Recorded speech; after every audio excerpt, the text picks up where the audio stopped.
And good morning and welcome to a beautiful moving into autumn morning. Weather's absolutely fantastic this week, as we all know. Beautiful week. Beautiful weeks ahead, too. Weather today, high around 86. Labor Day weekend, the last big weekend of the summer. Let's close it out. Swim, swimming pools, Boom. swimming pools, all closing up next week. Labor Day, Monday, big day to go swimming.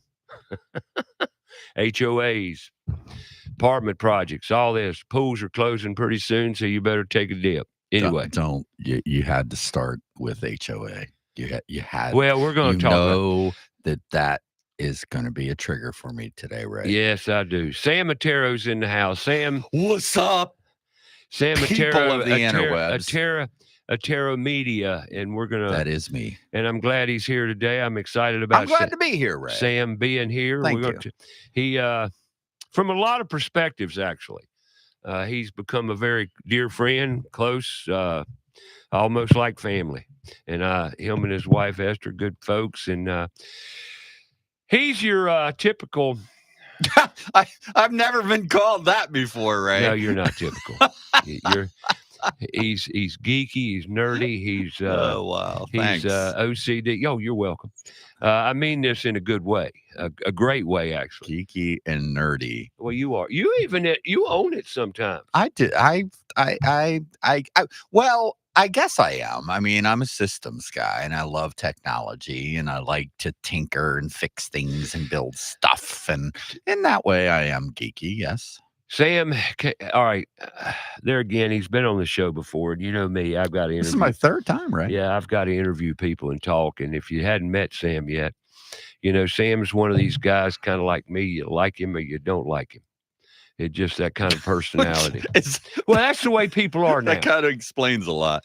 That's the way a lot of people are now. Yeah, It's amazing. They're so judgmental. They're quick to just they throw you in a bucket. Well, you and I have talked about this a lot because we both have a very similar, very gregarious personality. Yes, very upfront. Out, we're always going to know what we're thinking, you know, and it can be challenging when you're someone who lives that way and doesn't have any issues or problems speaking. Right. No fear. Yeah. No fear. And yeah, you know, a lot of people these days will dance around certain subjects or certain situations for the sake of not wanting to offend, right? And it seems to be ingrained in people like you and I to just not be driven by that motivation. No, you know, no fear. Yeah, and it does turn some people off right out of the gate. But we do love. Well, of course. Well, you say of course. That's not the case with everybody. No. A lot of people go into the egos and the bull in the china shop for the purpose of offending. That's not what I'm talking about. Nope. No. Sam moved to Charlotte, what, 3 years ago, sir? Actually, what's today? Today is it was three years ago, August 19th. There you go. So 3 years ago, 3-year anniversary now. Yeah. So 3 years he's been in Charlotte. He moved into. Tell me, you moved into a house, apartment? No, we were. Man, what a story. We left the DC area. Thank God, I had to get. So you lived in DC area, dude. I not only lived there, we survived COVID there. You know, that was not a fun experience. I mean, it was a good experience in many ways because I had just recently become married to my lovely wife, Esther, who you know is an absolute angel. And we were trapped in this little tiny 1-bedroom apartment just outside of DC. And 2 weeks after I moved in with her, after we got married, moved in, quit my teaching job, moved in with her, the COVID lockdowns hit. And so you were teaching right before COVID. Yeah, See, we hadn't talked about this I much. taught for 11 years. Well, I know you Yeah. taught for 11 years, but I Yeah, didn't know what I time took frame. an early retirement. When did I leave? I think it was we got married Christmas Eve, 1999, 2019, and then I went back up home to northern Pennsylvania to settle my affairs and to rent my house out and to do those things, and ended up taking an early retirement, and it was February 20 of 2020 was my last day, I believe, and moved in with Esther, put my That house was for right rent. before COVID. It, COVID last weekend of March literally, is when last week of I March is, started a yeah. new job that 2 weeks after getting down there, and the first day on my job as a STEM teacher. First day on the job, I walked in, supposed to do orientation. The manager's like, something's going on. There's some big management meeting. We're not doing that today. We're doing this today. Come on in this room. You get to meet everybody and you're going to hear what the plan is. And that's when they broke that everything was shutting down and everything was locking down. And it was, what was it, March 20th, 2020? Yeah, I remember it well. Yeah, that was It it. was a Thursday when it Yeah. all started, Thursday night, when so the NCAA tournament was about to start. Yeah. So 'Cause I they got locked canceled in it, yeah. my little 1-bedroom apartment with this lovely, beautiful, amazing woman. And A we just beautiful sat. honeymoon aroma there, We did, man, and basically. just watched the world burn and go nuts, Well, and Mary made it. survived the summer of love in DC. My Yeah. wife worked 4 blocks from the White House, dude. It was insanity. It really truly was. We're very glad to be out of there. I love Awesome. Charlotte. Wish I would have moved here 20 years ago. I hear that a lot. Yeah. Well, So Mary made it on a plane here, first lockdown. She was one of 3 people on the plane with mask, obviously. well, yeah. And she flew into here and got here. We didn't know if she was able to do it, but she made it. We kind of hunkered down for a couple of weeks. Matter of fact, I left WFNZ that week, the week after, and told everybody on air, told Hacksaw, said, this might be our last Saturday on air. And he looked at me and says, what? And I said, yeah, we're going to find out if they love me or not. They didn't love me.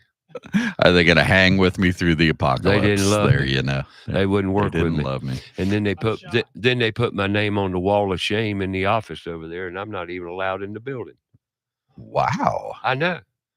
And now that it's been bought out and owned by somebody, my picture's still on the wall, and I didn't do anything. They actually call it the Wall of Shame? Yeah.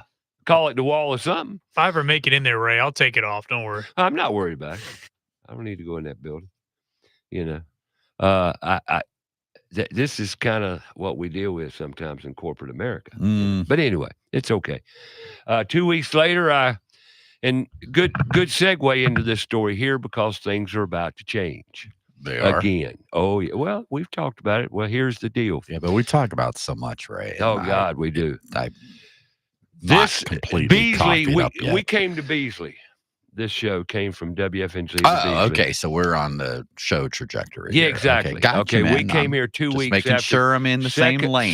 Second week of April. Right. After I took 2 weeks. 2020. Yeah. Okay. And then we came into this here little pocket studio, closet studio, and we started the show over here. Got it. And since then we moved to the podcasting format and podcasting. And then one day we walked in and lost 94.7 FM signal.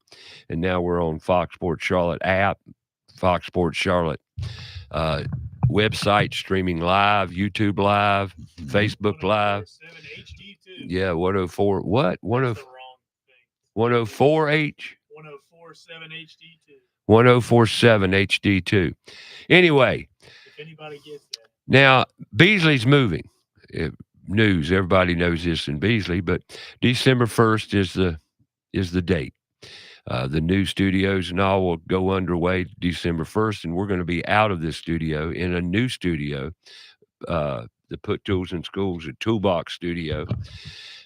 And we will be recording this show during the week, and same format. You'll call in. You can call in Well, it's going to be a more professional video podcast studio. So, yeah. Sam is, and the reason he can say that's because he's putting literally between he and I, he is the tech guy. I think the term you used earlier was geek or No, I'm nerd. not going to use that again. I'm Okay, going to be, thank you. no, he's okay. He's the tech geek. There you go. Yeah. Wizard. He's the tech wizard. There you You go. know, Wizard's cool. That we're setting it up. Better, right? I like Wizard. Yeah. Yeah. But anyway, the studio is all but done, finished, and we're ready to gear up and It's start doing nice. I got to say, Ray, I got a nice little home studio. You've seen my, sure. it's amazing, but it's tiny, and I'm jealous of your space. It's really very nice. I'm excited about what we're going to do there, man. Really.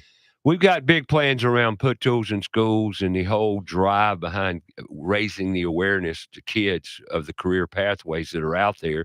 These kids know nothing about because our school system is not telling them nor teaching them, nor even making the idea available. Well, we're going to change that. You know, and it boils down to this. If you watch mainstream TV, Mm-hmm. they advertise higher education consistently, just like pharmaceutical drugs, consistently all day long. You watch a movie, you hear about college. You watch a sitcom, you hear about college. You watch the commercials, you hear about college, higher education, degrees. Not about any pathways, not about what a degree means, not about what it costs you, and how readily available to your life is that degree. Mm. What difference does it make? Well, fact is, it ain't working. Okay, well, you hear about labor shortages. I don't really care about labor shortages. What I hear about is kids killing themselves, and they're not happy. They don't like school. Why? Because why would they? You go to school, you sit in a desk. Well, I'm not going to plow that garden. Point is, these kids need exposure to different avenues of mental clarity, critical thinking, and creativity with imagination. It's not there. It's not in our system. So what are we going to do? We're going to raise the awareness. It seems that not only is it not in the system, but the system is designed to hamper, destroy, and remove those things from our youth. They're gone. Yeah. You know, And there's a lot of fun. I take this gentleman here. How old are you now, Sam? we've had this. I know that, but I'm asking you on air. I always do this. How old does the audience think I am? Oh, come Let's on, start get with that. And if you want to answer, 704-227-8986. I love it. Say that again. 704-227-8986. 8986. Call in. I'm October 1st. I will be 57. Oh, 57. I was Yes. saying 55, but okay, you're 57. Thank Okay. Sam last week, and now I'm going to throw this in here. He's bought a house, how long ago now? We bought it. We took possession of it May 1st last year. Okay, May 1st of last year. Yes. And you moved out of another house you were renting? We were renting a townhouse townhome. Okay. in the Matthews area. Okay, he moved into a house which he asked me to go look at prior to purchasing and see what I thought. And I did. And it was a house that built, 20 years 20 ago? years ago. 20 years ago. 2004. Like most 20-year-old houses, 20 years is kind of an age of a house that things start going wrong. 20 years. The Yep. appliances start to break, things happen, and that's normal. I mean, houses are houses. You've got to maintain them. And his house did not have the TLC coming up in those 20 years that some do. That's putting it mildly. Well, I did. I put it mildly, but we're going to take a break here. And when we come back, I call it neglect. I call it our previous owners neglected to take care of the place. Yeah, and that's pretty common in some houses in Charlotte. And I understand it, depending on the subdivision or whatever. So we bought a fixer-upper. That's the bottom line. Yeah, fixer-upper. There you go. It needed major TLC. Yes. It wasn't a doghouse. It wasn't shambles. It was just aged. There you go. Just aged. Kind of like us, Ray. There you go. There you go. There you go. Cheers to ya. 704-227-8986. We're going to talk about Sam's house. We're going to talk about put tools in schools. Schools in session. And we've already gotten 6 inquiries about trades career days from educators. Woo! That is good news. We're making headway. We're Yes. making strides, changing kids' lives and giving them some tremendous opportunities in the trades, working with their hands, imagination, creativity, making them happy. Come back. We'll talk about it.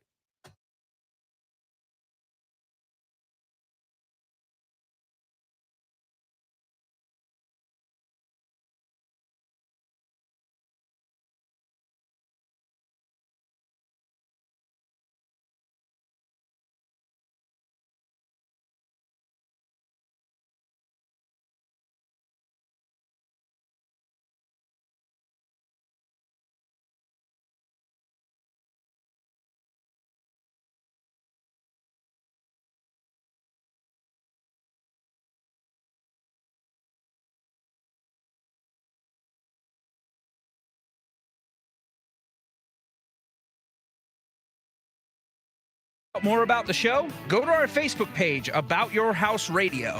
We'll be right back after a word from our sponsor. Mike Libretto here, inviting you to come in and experience Charlotte's best New York pizza and great Italian food at Libretto's Pizzeria. Serving Charlotte proudly since 2008, Libretto's pizzas are sure to please by the slice or grab a whole pie. Pastas, entrees, great appetizers, sandwiches, and wings. A menu to please the whole family. Dine in or takeout, available 7 days a week. Visit us online at librettospizzeria.com or call us at 704-714-1442. That's Libretto's Pizzeria. Stop in and become part of the family. Summer heat is here, along with the humidity. Will your air conditioner provide the comfort needed? ABS Insulating can provide the resources to give you comfort this summer and all year. ABS Insulating uses the latest technology and products to insulate and seal the envelope of your home, creating a comfortable environment all year long, also extending the life of the air conditioning. Call ABS Insulating today for lasting comfort tomorrow. 704-821-4343 or absinsulating.com. Carolina Foundation Solutions is a family-owned and operated company and a licensed general contractor in North and South Carolina, providing foundation solutions from the mountains to the sandy shores of the coast. At Carolina Foundation Solutions, our objective is to help educate, offer guidance, and provide assistance. With over 200 years of combined experience, our family of experts are ready to help protect and repair your largest investments. If you have a problem, we have a solution. Call 877-883-4626 or online, carolinafoundationsolutions.com. Owens Chimney Systems is known for all professional chimney services since 1989, including chimney cleaning, recommended annually, chimney evaluations and inspections, any and all chimney repairs and restorations, gas fireplace and gas fire log service, furnace cleaning, cleaning out one of the most overlooked appliances in the home. Get it done right the first time. That's Owens Chimney Systems at 704-554-9595. Or you can visit us online at owenschimneysystems.com. Have a comment or question for the show? Call us 704-227-8986. That's 704-227-8986. Now, back to the show.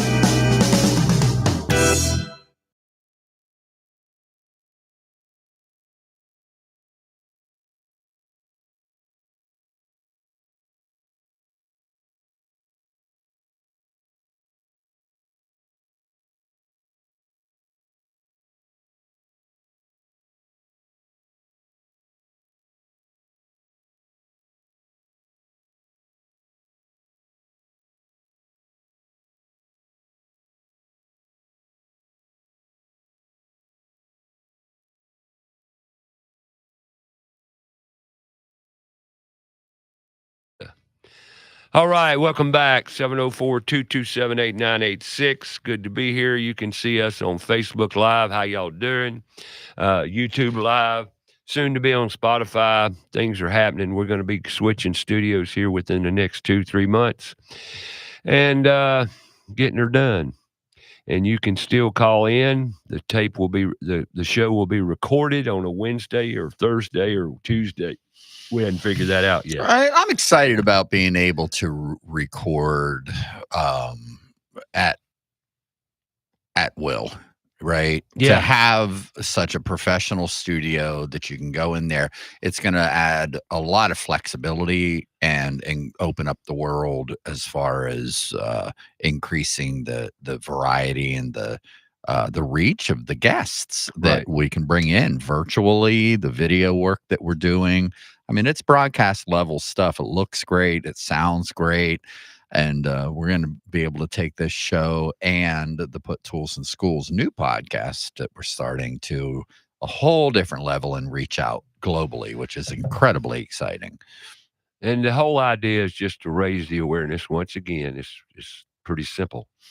Yeah, Ju- you know what? You keep saying that. Raise awareness, raise awareness, raise awareness. What does that look like in your mind? What does it look like? For me, it just looks like marketing. It's just a simple fact of getting the word out because these kids have no clue. And it's that simple. And we have been brainwashed and scammed for the past 40 years around education. And it worked. They did a great marketing campaign. They did a great sales job, a con job, actually. Mm. Con, yeah, ripped you off, stole money from you. And it's been doing it now for 40 years. But that's status quo. If you don't have an education, and they've made you less than if you're not educated. Mhm. What does educated mean? I'm a pretty smart dude. What do I have to prove it? That's where we're at in life. That simple statement. What do I have to prove it? Why do I have to prove my intelligence other than my work ethic, my morality, my my rules for life, you might say? Well, the fallacy is that a degree of any sort doesn't necessarily prove intelligence. That's the point. Right. Yeah. Exactly. So, or motivation, or attitude, no. Mm-mm. or work ethic. It shows you know how to play play that particular game, and that game is to digest information that is given to you in a particular format, digest it, and then demonstrate through some level of testing or assessment that you can utilize that information, right? Yeah. In career and technical education, we did a lot of checklists, right? This was a hands-on test. Then we had can you do this, and to what degree? There were that assessment. Then you had more academic assessments, all sorts of different ways of can a kid show that they understood and assimilated and can use the knowledge that was given.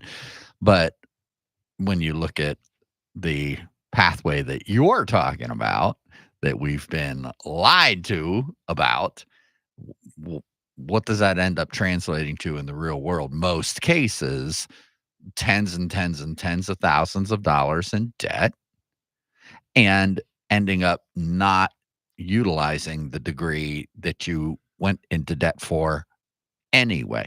I always ask my kids this, and not to poo-poo college. That's not the get information, right? So I would always tell my students, ask any adult in your world. Don't take it from me. Ask any adult in your world. You're 40, 50, 60 years old, dad, mom, Uncle Joe, whatever. Are you now doing what you thought you were going to be doing when you were 19, right? If you went to college, are you in a career path? Are you on a career path, I should say, that you went to school for? Right. And you're going to find the vast majority of the responses that you get is not even close. Yeah, I mean, that's the truth. I've interviewed hundreds of people, and you hundreds seen it, and right? I've asked this question Yeah. over and over. Yep. Look, all I'm after is happy. That's it. That's it. Happy. It's something we don't teach. Mm. We don't teach happy. We teach success. Well, happy's go get money. That's a subjective term, though, too. It sure is. Because what makes you happy may not make me happy. And that's the whole point. Yes. That's the point. Where's the menu for happy? Where did he go? It ain't in school. When I see tools in a room, I'll see more happy. When I see art classes, you see more happy. Music classes, choral classes, creativity, Yeah. imagination, utilizing critical thinking, resourceful thinking, not memorization. Yeah, that's just rote learning. What they call it's just regurgitation. The only Right. time, and then we're going to get back to your house, and then we'll get to this a little later. Oh, my fixer-upper. Yeah, you got to talk about his fixer-upper. After all, this is about your house. About your house. You know, but okay, back. You asked me the question, and we'll move on. What did I around ask this. you? I don't. You says, what's it look like? Raising the Oh, awareness. yeah. What does that raising awareness? Marketing. Yes. Marketing. Now, how do we market in America today? Well, we have a plan, Mr. A. We're going to talk about that plan. Yeah. Hang on, because we're going to go there. We're going to go there a little later in the show because I want more people listening to what we've got to say because it's very important to everyone's future. And why is it important to everyone's future? Because stupid has become a serious disease. And it's not anyone's fault. It's environmental toxin. And we just Now, man, don't absolve people of personal responsibility, Ray. Okay, then I screwed up. Okay, I'll buy it. Right? I mean, what I'm saying is this. Going into a house and fixing things, I'm hearing over and over and over. The guy came out here, didn't know what he was doing. And he was rude. He was just, there was always something. And they would call other people. And I understand that. Why is that the case? Now, that's not universal. It's not. There's no doubt. As a man in my 50s, I've been like, why does it take 2.5 months to get your car back from the mechanic these days? Oh, we could sit here. You right. And I tell Esther and I about, were talking about this just yesterday. My work car has been in the shop for 2.5 months. 2.5 months. And for a CV joint. Literally. And I'm going, our Audi, we had a litany of problems with our Audi, as you know, back in April and May. Just bled us, right? It was in the shop at the dealership for 2 months. 2 months. And I'm going, I'm 57 years old. I've been driving now for 40 years. I never recall being without my car for even 2 weeks, let alone 2 months. You know? I don't know, people overwhelmed, and they don't communicate with you. Maybe do they? No, I always have to chase. I always have to be the one to call to get an update. Just so I don't know. There is a phenomenon that I've noticed in my years as I'm getting older, and maybe I'm just getting to be a grumpy old man, but I mean, the lack of customer service skills that people have in the workforce these days is just astonishing. I am amazed. We had a little tussle at Home Depot the other day with how a young man treated me and my wife, and actually took it to the store assistant manager who was on duty there, and she and her immediate crew were absolutely wonderful. But it was so clear that this kid should not have been in a customer service forward-facing position. He wasn't ready for that, and the skills were just not there. And that's another indication of why we need to step up and raise these opportunities and pathways to our kids, because they're totally removed from them. Yeah. And that's just not fair to the kids, nor is it fair to you, as a homeowner to get work done on your home or your car or your whatever. It's not just workforce development or job readiness skills that the kids are lacking in and that are missing, but just life skills. Yeah. Well, I mean, one of our associates went to get logos done Mm. this week, and she went to a graphic store. I'm not going to mention the name, and she left. She said the customer service was so bad. She Mhm. called me. She said, "Ray, I couldn't believe how bad the service It's was." almost like a parody Yeah, it's a- sometimes. You so she- stand there going, I can't believe that I'm experiencing. Yeah, he's she he's left the laughing, he store knows. and she went to another one. She called me after she went to the other one. She said, "Ray, man, they were Yep, fantastic." yep, yep, yep, yep. And he not only was fantastic, he communicated with an email like 30 minutes after the fact to confirm, to follow up. Once again, kids don't know how to communicate very well. Well, you've been on this mission for many years. You see the solution as what? Awareness, just raising the awareness. What if you don't know, you don't know. Mhm, And they don't know. You only know what you've been taught. mhm. And if you're not taught about anything, you don't know about it. And I mean, that's stupid. I mean, it sounds like I'm talking crazy, but it's simple, common sense stuff. Oh, I forgot. Where'd common sense go? Hmm. There you go. I mean, to ask a kid a question, a child, a student of any age, gender, whatever, and they pick their phone up to answer your question because they don't know. I see it all the time. Oh, sure. This has become our brain. This has become, we're robots. We become robots, and the kids, big time. Look, I'm not here to put anybody down. I'm not here to put teachers under the bus. No, everybody wants to do the right thing. It's just, what is the right thing? Is it what you're told to do? The rules? The right thing is truth, honesty, teaching, life skills. Back to customer service. What's that? Mhm. Nothing in the world but life skills, right? Of course. Communication, the most important thing we do every day. So raise the awareness. How are we doing it? We're doing it. We're doing it, Sam, because of you. And I have to say that Sam's come into our lives around Put Tools in Schools.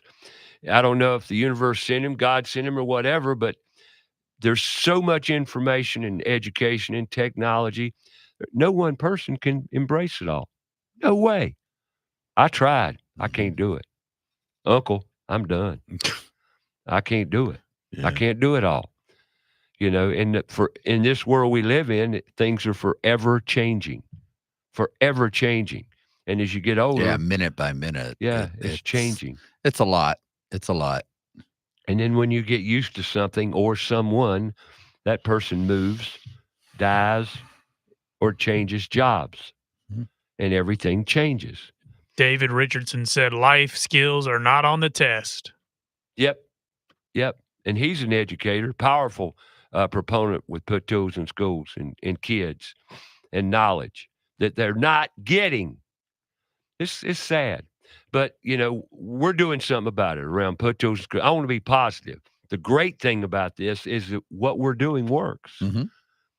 The trades career days at schools, CDCs, and by the way, CDCs are career development coordinators Mhm. at schools. They used to be called counselors, I believe. Didn't that, you know what they called them at one time? I don't know about here in North Carolina. School counselors. They've all got different names, but the thing is, CDCs are career development coordinators at schools, and they're reaching out now for trades career days or career days because they know these kids need to be aware of what's out there, and we're doing it. We've had six schools reach out to us so far. No, 7. Excuse me. Yesterday That's was fabulous, man. 7. So anyway, what's it look like? Well, it looks like what we're doing. We just need to do it on a grander scale, and we're going to be doing that.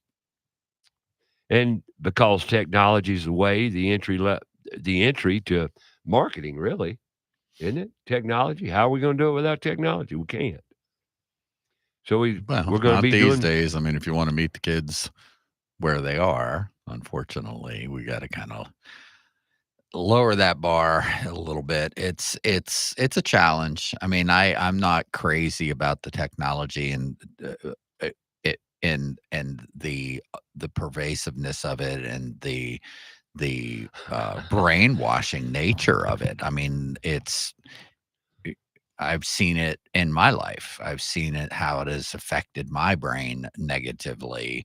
And I think about these young people that grew up. We grew up in a time without these, Oh, and yeah. we can remember what it was like to be free from that This portal. the addiction. I mean, that's what It's it truly is. an It addiction. truly is. Truly And so the struggle there is real, but we have a point of reference to be able to go back to. And so many of these kids, I mean, generations, millions, hundreds of millions, billions of young people around the world have never known a world other than this. And that is frightening to me. And now you put AI, dump AI on top of it. 100%, dude. Absolutely. I mean, I think this is the realm that I'm in. I think about this all the time. My wife said to me one time, she's like, look at the technology that you're involved with and what you're doing. And does it ever strike you as that you're helping to propagate and move this system along, that at the same time you're railing against? I mean, are we contributing to building that antichrist system that has been foretold, using these technologies and leveraging them? Because, well, AI can do some amazing things, right? Oh, yeah. And it has been incredibly helpful in my career. Look at what's happening with video, the deep fake videos, and the AI that is possible these days is so staggeringly realistic. And I'm sitting here going, there's so much of a part of me that is fascinated and loves this, and I'm good at leveraging it. Like, I know I'm really good at this. And I try to preach every chance I get social responsibility, right? It's okay to use this stuff to make money, but don't make that necessarily your driving motivation, right? Leverage your skills, use the talents God gave you to make the world a better place. And if that includes video and AI and streaming, use it responsibly. Use the technology responsibly. Don't become a slave to it.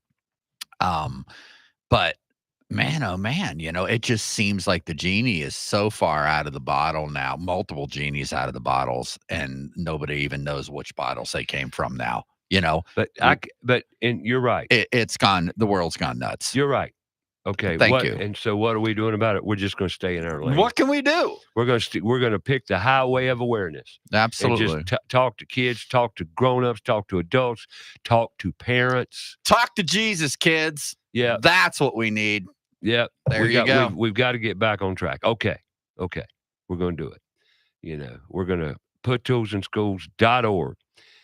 There's so much happening and so much good stuff. There is. We had a great Tremendous. meeting the other day. That was Tremendous. awesome. It was constantly moving forward, and going to restructure our board of directors. If you want to help around this mission, you can go to puttools-in-schools.org and literally sign up as a volunteer, because we need people to jump on another board. Thing we need in restructuring of our board, we need people that are willing to work, and it's not, we're at a point where it's not going to be enough to simply absorb information and then vote on matters at hand. We need a working board, people that will head up committees, have specific responsibilities, and are willing to put the time and work in.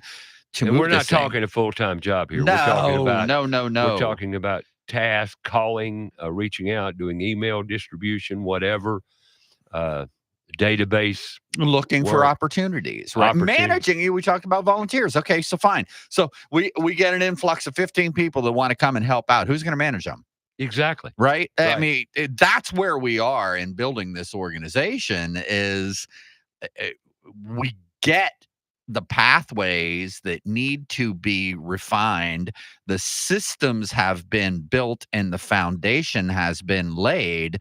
Now we need the labor, the people to build the house. Exactly right. We So built the foundation. we It's got done. a plan. It's exciting. And No doubt people are about it. really jumping on board here. So if you're interested in helping, we need money, we need people, we need passion. Yeah, I was just going to say your vision, your passion. What can you bring to the table that you can leverage the outreach, the pathways that we've established to reach these young people, and the technology that we are implementing for good.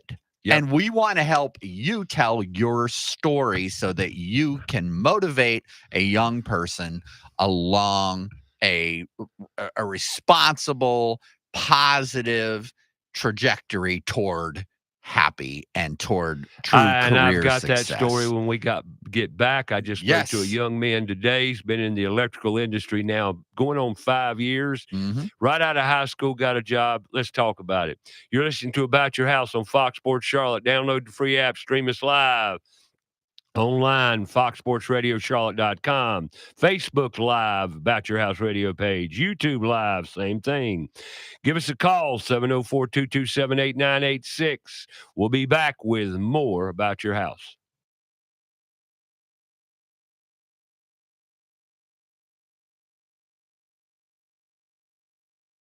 About the show, go to our Facebook page, About Your House Radio. We'll be right back after a word from our sponsor.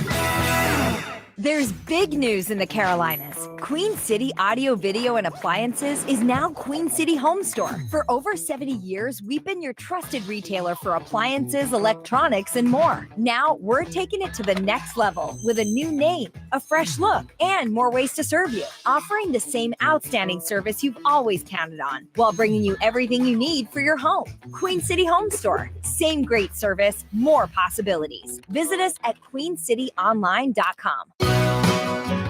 This is Tyler White with Crown Town Cannabis. Are you tired of regular old boring cannabis gummies? We are now featuring in all of our locations a brand new fresh baked, scratch baked brand called the Whole Damn Bakery. You can come to any Crown Town location and now pick up chocolate chip cookies, brownies, cereal bars, and a ton of other freshly baked goods. Please come into any Crown Town location and ask for the Whole Damn Bakery. Let's face it, we do not like bugs and especially spiders and ants. Unwanted pests in the home are not only creepy, they can also spread sickness and cause significant damage to the structural integrity of our homes. Kilo Exterminating has been taking care of pest control problems in the Charlotte area for over 70 years with award-winning customer service. Moisture readings are standard with all crawl space inspection. Call Kilo Exterminating at the first sign of infestation, 704-333-9855, or online at kilo.biz. Again, that's 704-333-9855. Hi, I'm Sam Ettaro of EttaroMedia.com, and I love empowering my clients and partners to make the most out of today's latest digital media tools. We specialize in building production systems and podcast studios for small to mid-sized churches and local businesses here in Charlotte. Do you need new media production gear? Do you need help learning how to use it? You're in great hands with our family business, Ettaro Media of Charlotte. That's ETTARO Media.com. Have a comment or question for the show? Call us 704-227-8986. That's 704-227-8986. Now, back to the show.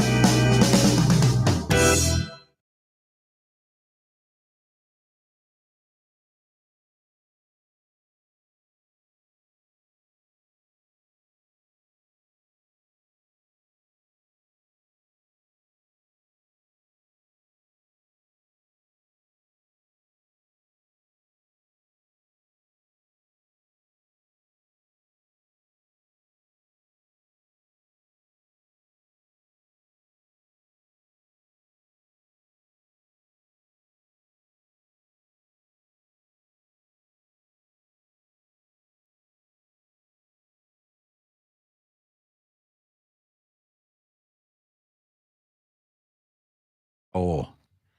All right, welcome back.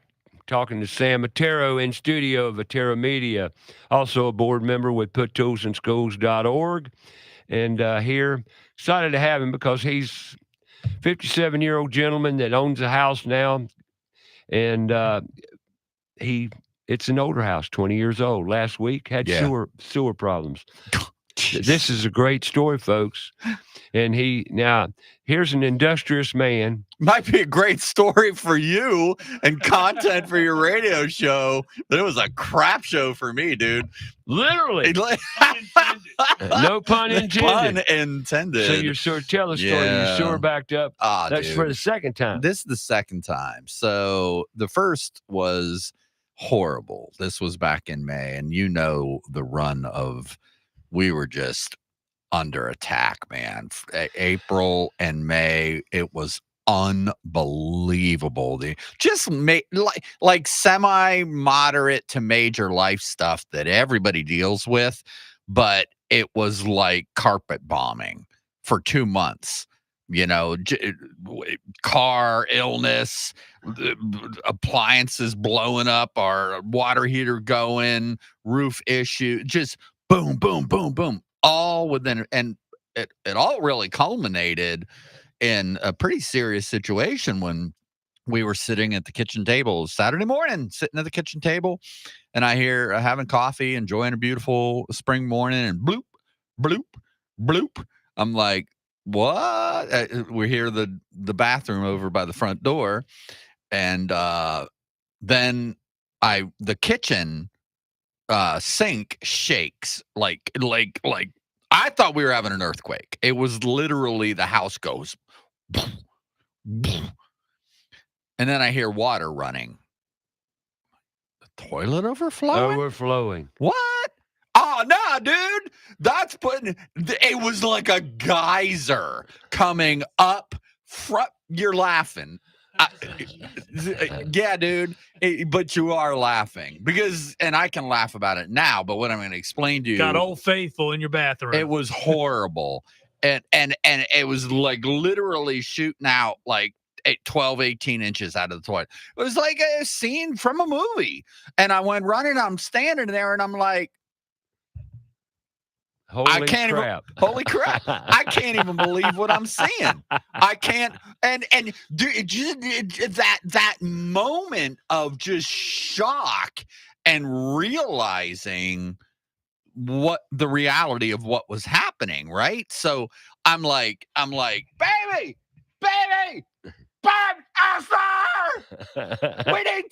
we need towels, go get towels. What's going on? Just get the towels. And your towels didn't even make a difference. Well, we did get to keep it from coming into the living room. We were able to dampen it. She went upstairs, grabbed a bunch of towels, comes running down. Well, as you know, we've got these beautiful tile floors.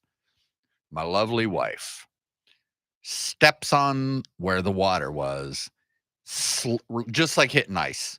Feet out from under, back, boom, hit her head. Back's all bruised. We're dealing with the crap show. It finally settles down, and then I'm dealing with, okay, what do I got to do to get this resolved? While we're like, baby, you okay? You okay? Oh, I'm a little dizzy. I got to sit.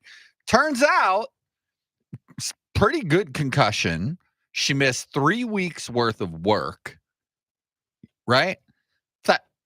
How much? Two CAT scans and $6,000 worth of. We met our annual deductible with this one instance. Just like that, everything just turned. There's another example how life can change on a dime. It was truly.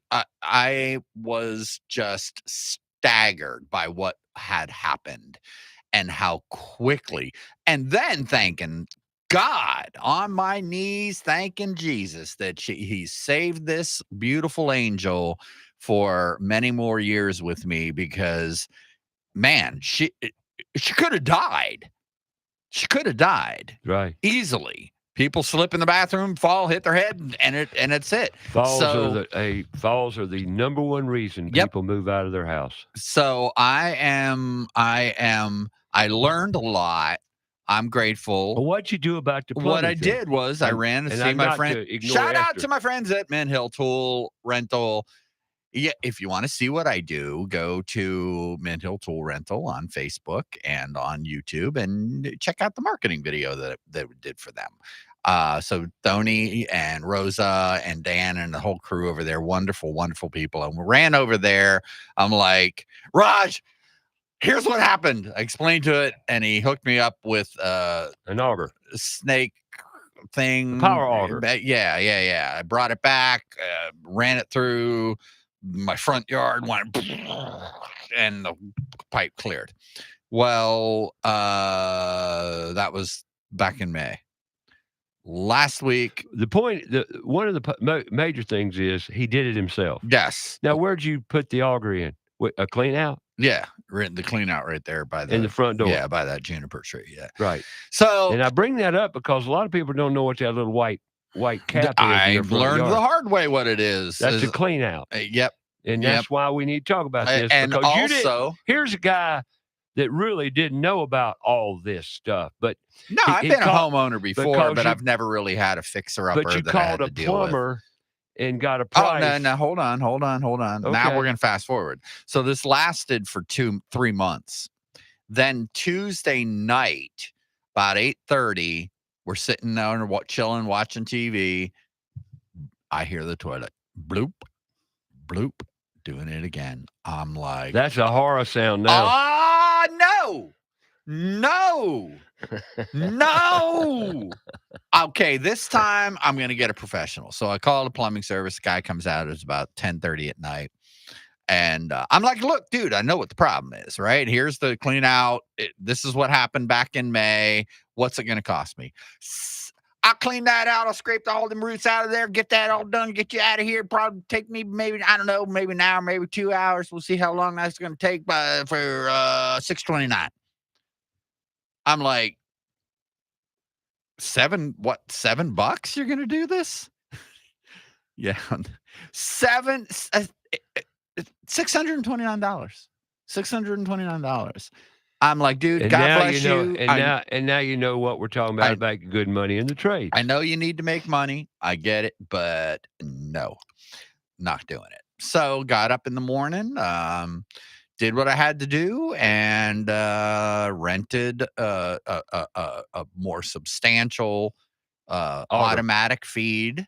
That made a massive difference rather than having to do it manually, and stepped up the different bits. And I believe very clearly we have root infestation into our main line because there's a tree right there over the main line. Just makes sense. So I do believe that I cleared it, chewed it up, did it for quite some time, learned about this green gobbler stuff that you put down for a 5-day cycle to kill those roots in there. And now that I'm on it, it is going to be a system of regular maintenance to avoid future crap shows. So that's what I have learned. So plumbers are expensive. I learned that too. Rented a pickup truck to carry this. Yeah, I had auger to in. because I couldn't get because my work car is in a shop for 2.5 months. Right. Which is a wagon. Right. And I would have had room, but no. But you went and rent. Right. So I couldn't truck. put this thing into the Audi. And where'd you rent the auger? I had to go to Home Depot to get that. Gotcha. Yes. So you did it for how much? You rented it? Total, the truck and the rental was, what was it? I think total $150. Okay, $150. How long did it take you?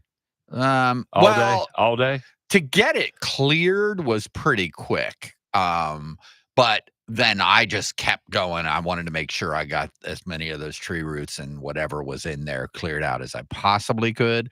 So I kept that thing running for a good, I'd say, an hour and a half. So you had a half a day minimum. Easy. Yeah. By the time we ran, got the truck, did the rental, did my thing, came back, and then brought it back. It was a total of about 3.5, 4 hours. The beautiful thing here is he did it. Yes. He lacked the fear, the anxiety, and everything else and he just did it. Well, no, I didn't lack the fear and anxiety. I wanted you to come back. I had plenty of fear and anxiety. But you know what it was, dude? I'll share this. I was angry about this. And I'm sitting there. I'm looking at the comments here. People are commenting. Tuesday night, and I was grumpy, Yeah,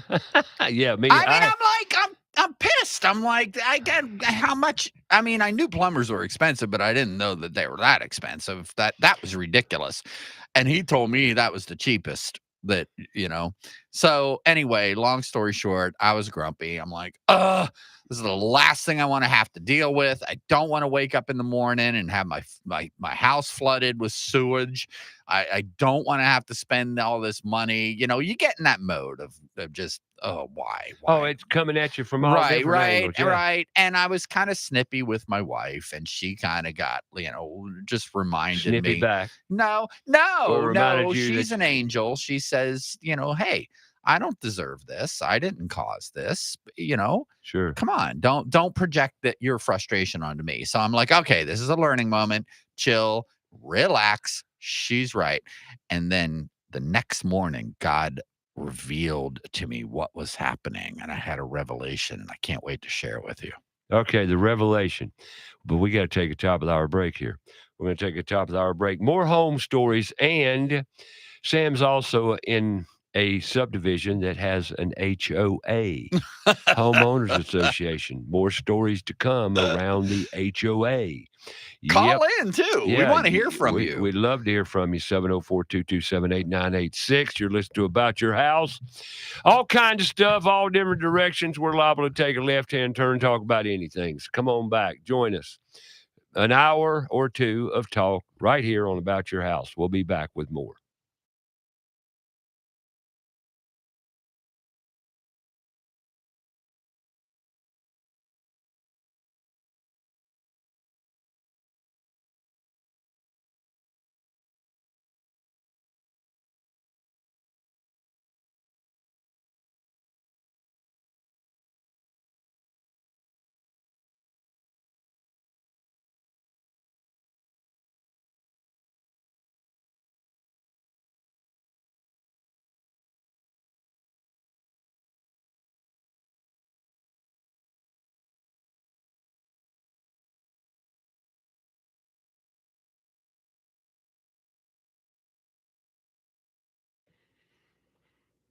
Grab another cup of coffee and join us for hour 2. Sam Ettaro of Ettaro Media talks more about what's on the horizon for him, also what's on the horizon for Put Tools in Schools and About Your House.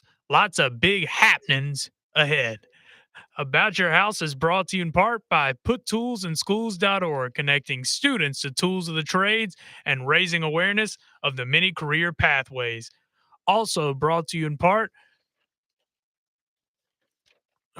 by Queen City Home Store. Queen City Home Store is a family-owned store serving the Carolinas for over 70 years.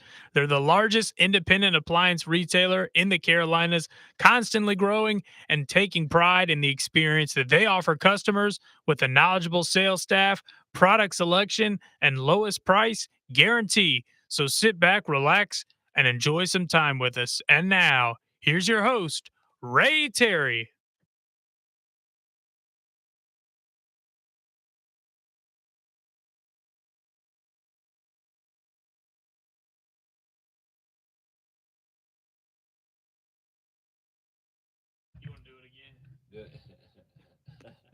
Your mic's loud. Oh, it is. It is. You missed the chant. Ray.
All right, welcome back.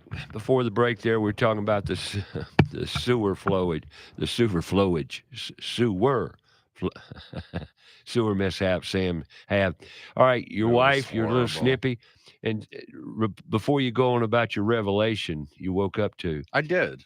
I had the same snippy day with my partner Mary the other day, and Did you? Yeah, we were both, but both of us were snippy because of our days. Mm. Last week was kind of brutal.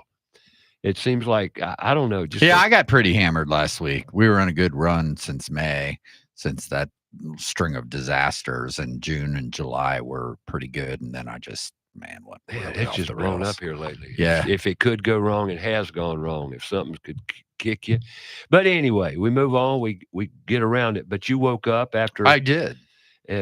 Got up in the morning, and I just lay in there and relishing in the recent news. As you know, I got great report from my oncologist a few days before. Sure.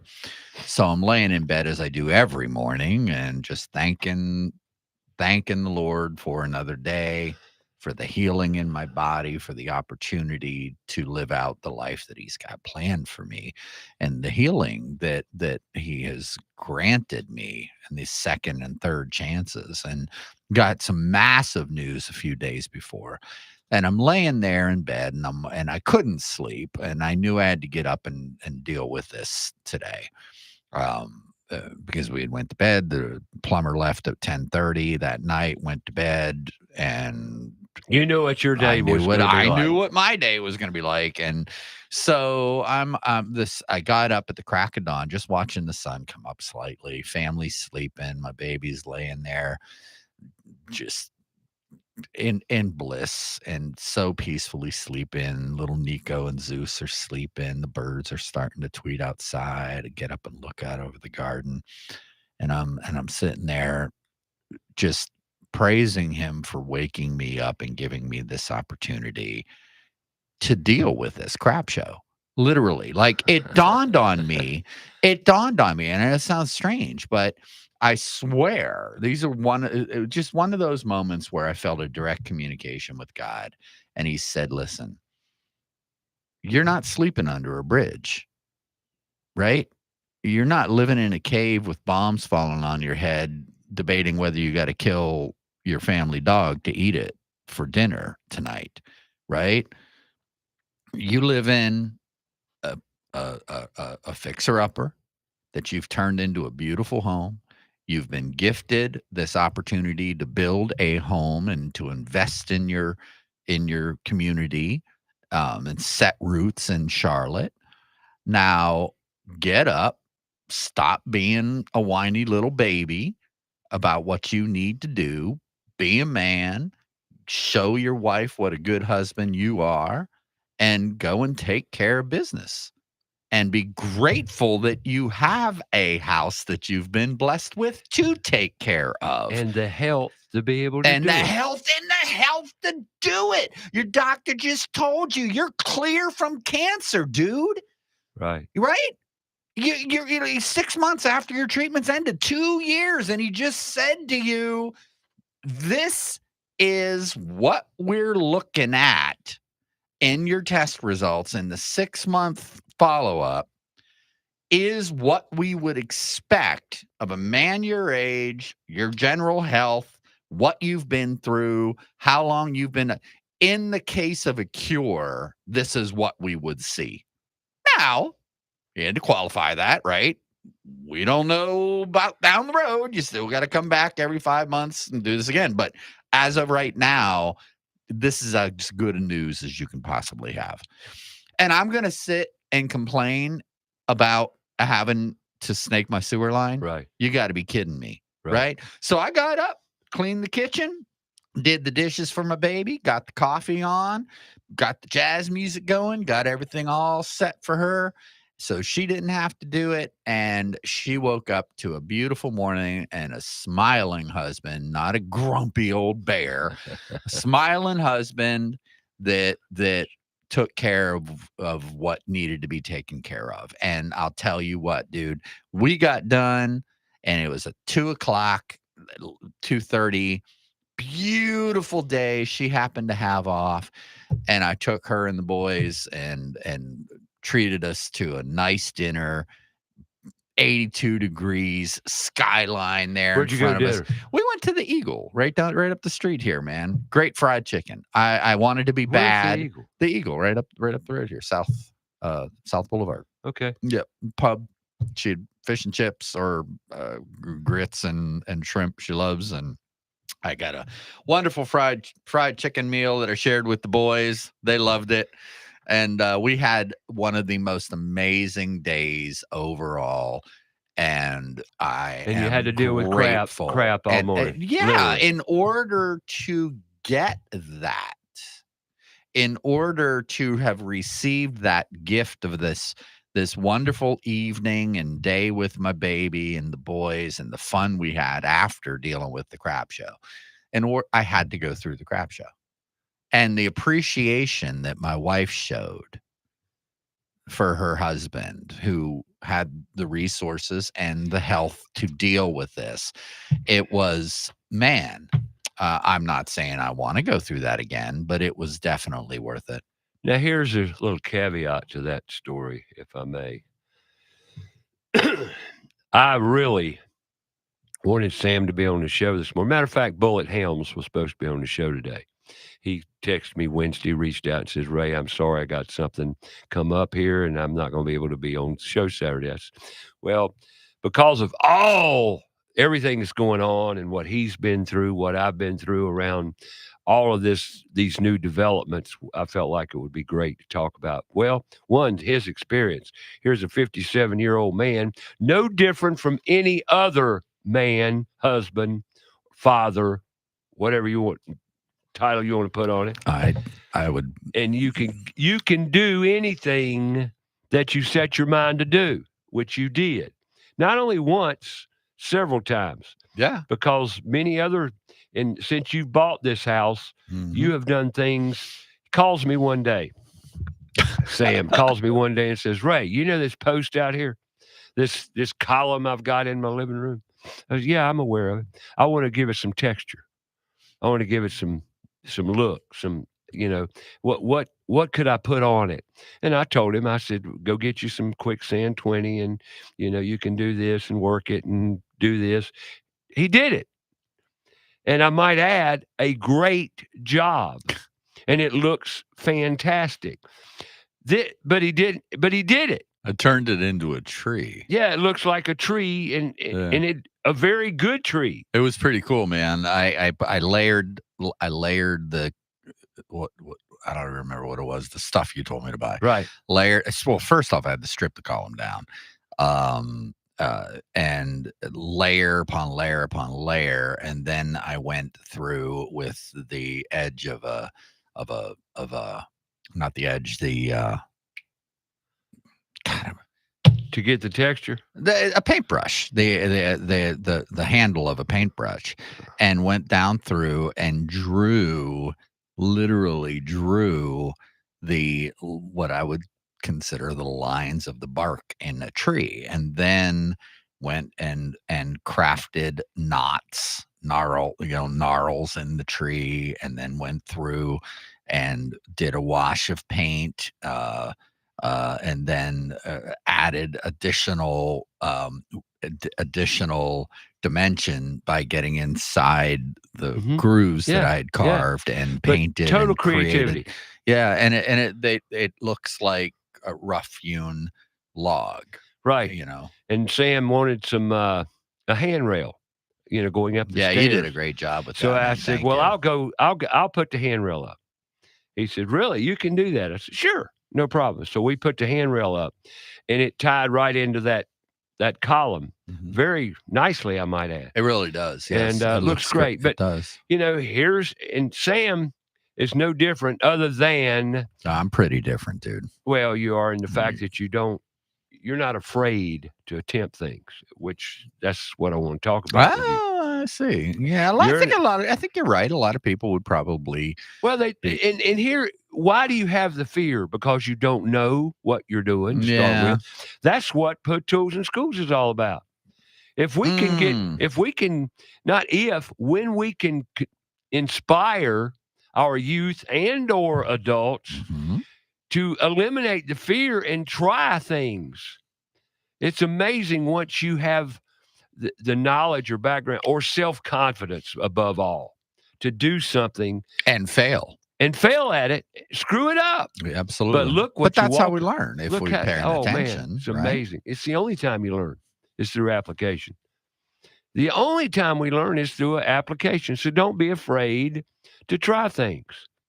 And you don't anymore, but you did. But you don't now. No. And he called me yesterday wanting some advice on something. And my point of this is 704-712-4644. There it is. Call in. Ray Terry will talk to you. Let's have a conversation. 704-227-8986.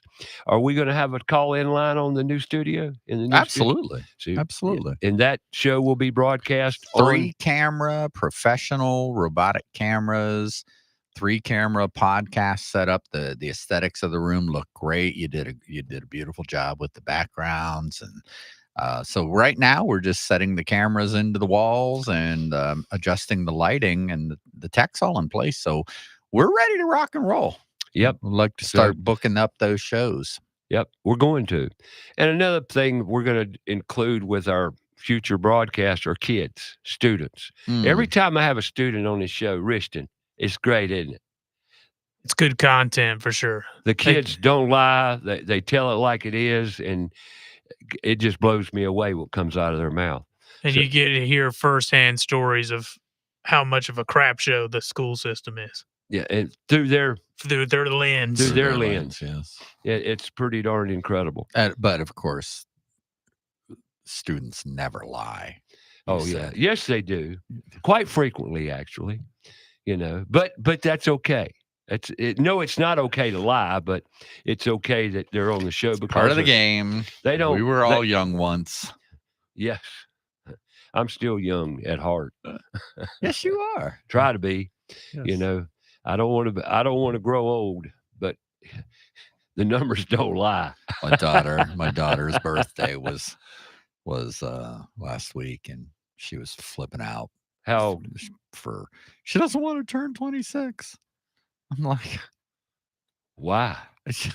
I want to go back. I want to go back to when I was younger. And I said, well, you can't. So get over it and get up and do something and keep moving forward. What are you going to do?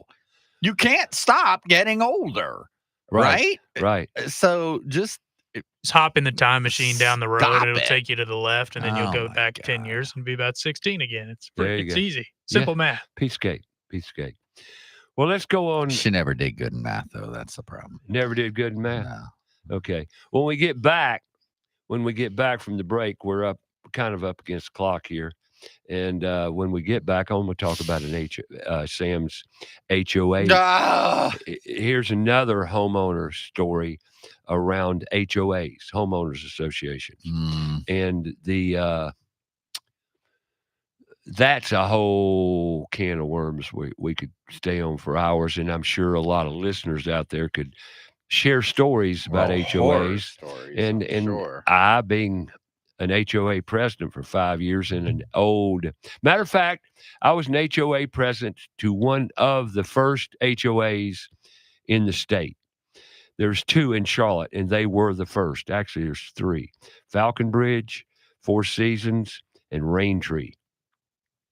They were all HOAs at that time. Now, Raintree's not so much anymore. I think part of that's gone away. But Four Seasons, and here's the story. It was the very first HOA in the state was right here in Charlotte. You're a pioneer, man. Yeah, I've been told that before. But but they were written, the bylaws and all, being the first, were so screwed up. Yeah. It was darn near impossible to change anything. And it took an act of Congress. We tried to give our floodplain that was in our property, floodplain. We tried to give that to Mecklenburg County for the Greenway. Golly, Oh my gosh. But I got to take a break. Call in, folks. We want to hear from you. HOA 704-227-8986. We'll talk about HOAs when we get back. Come on back. We'll talk.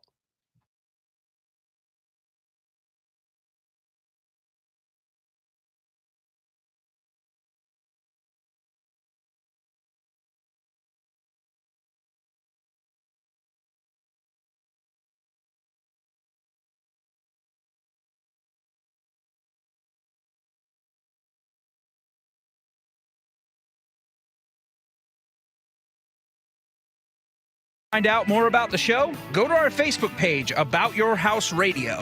We'll be right back after a word from our sponsor. Mike Libretto here, owner of Libretto's Pizzeria and Spinello's Pizza. I opened my first pizzeria in New York City in 2004. Not long after that, I took my passion to Charlotte, North Carolina, serving up a taste of New York City with great pizzas and authentic Italian cuisine.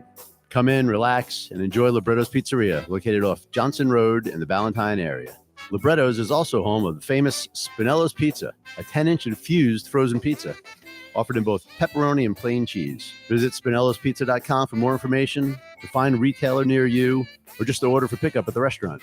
Libretto's Pizzeria is open 7 days a week, a great place to relax, dine in, take out, delivery, or for catering. Visit us online at Libretto'sPizzeria.com. Call us at 704-714-1442 for the best in New York pizza and Italian cuisine. That's Libretto's Pizzeria. Stop in and become part of the family.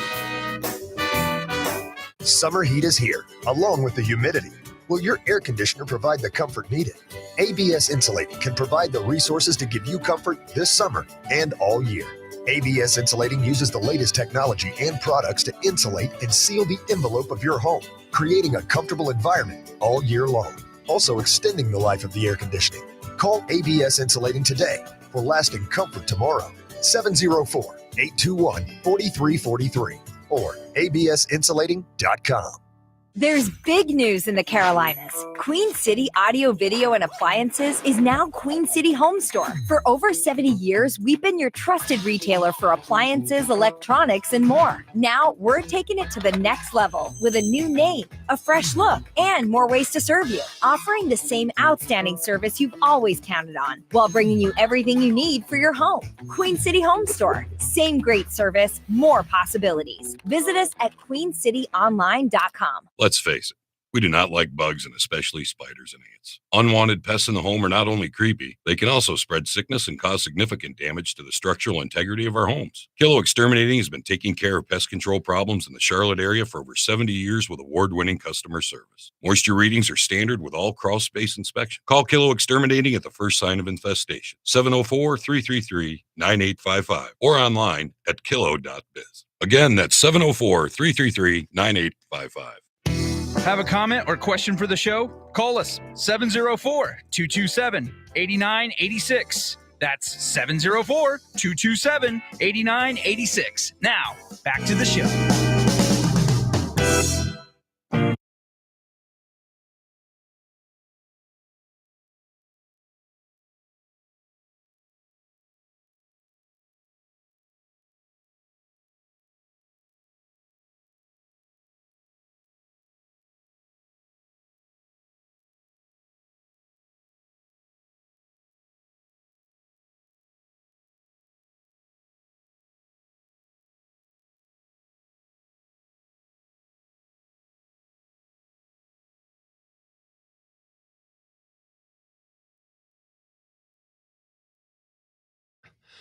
All right, welcome back to About Your House right here on Fox Sports Charlotte, also YouTube Live, also Facebook Live, and soon to be on other platforms as well.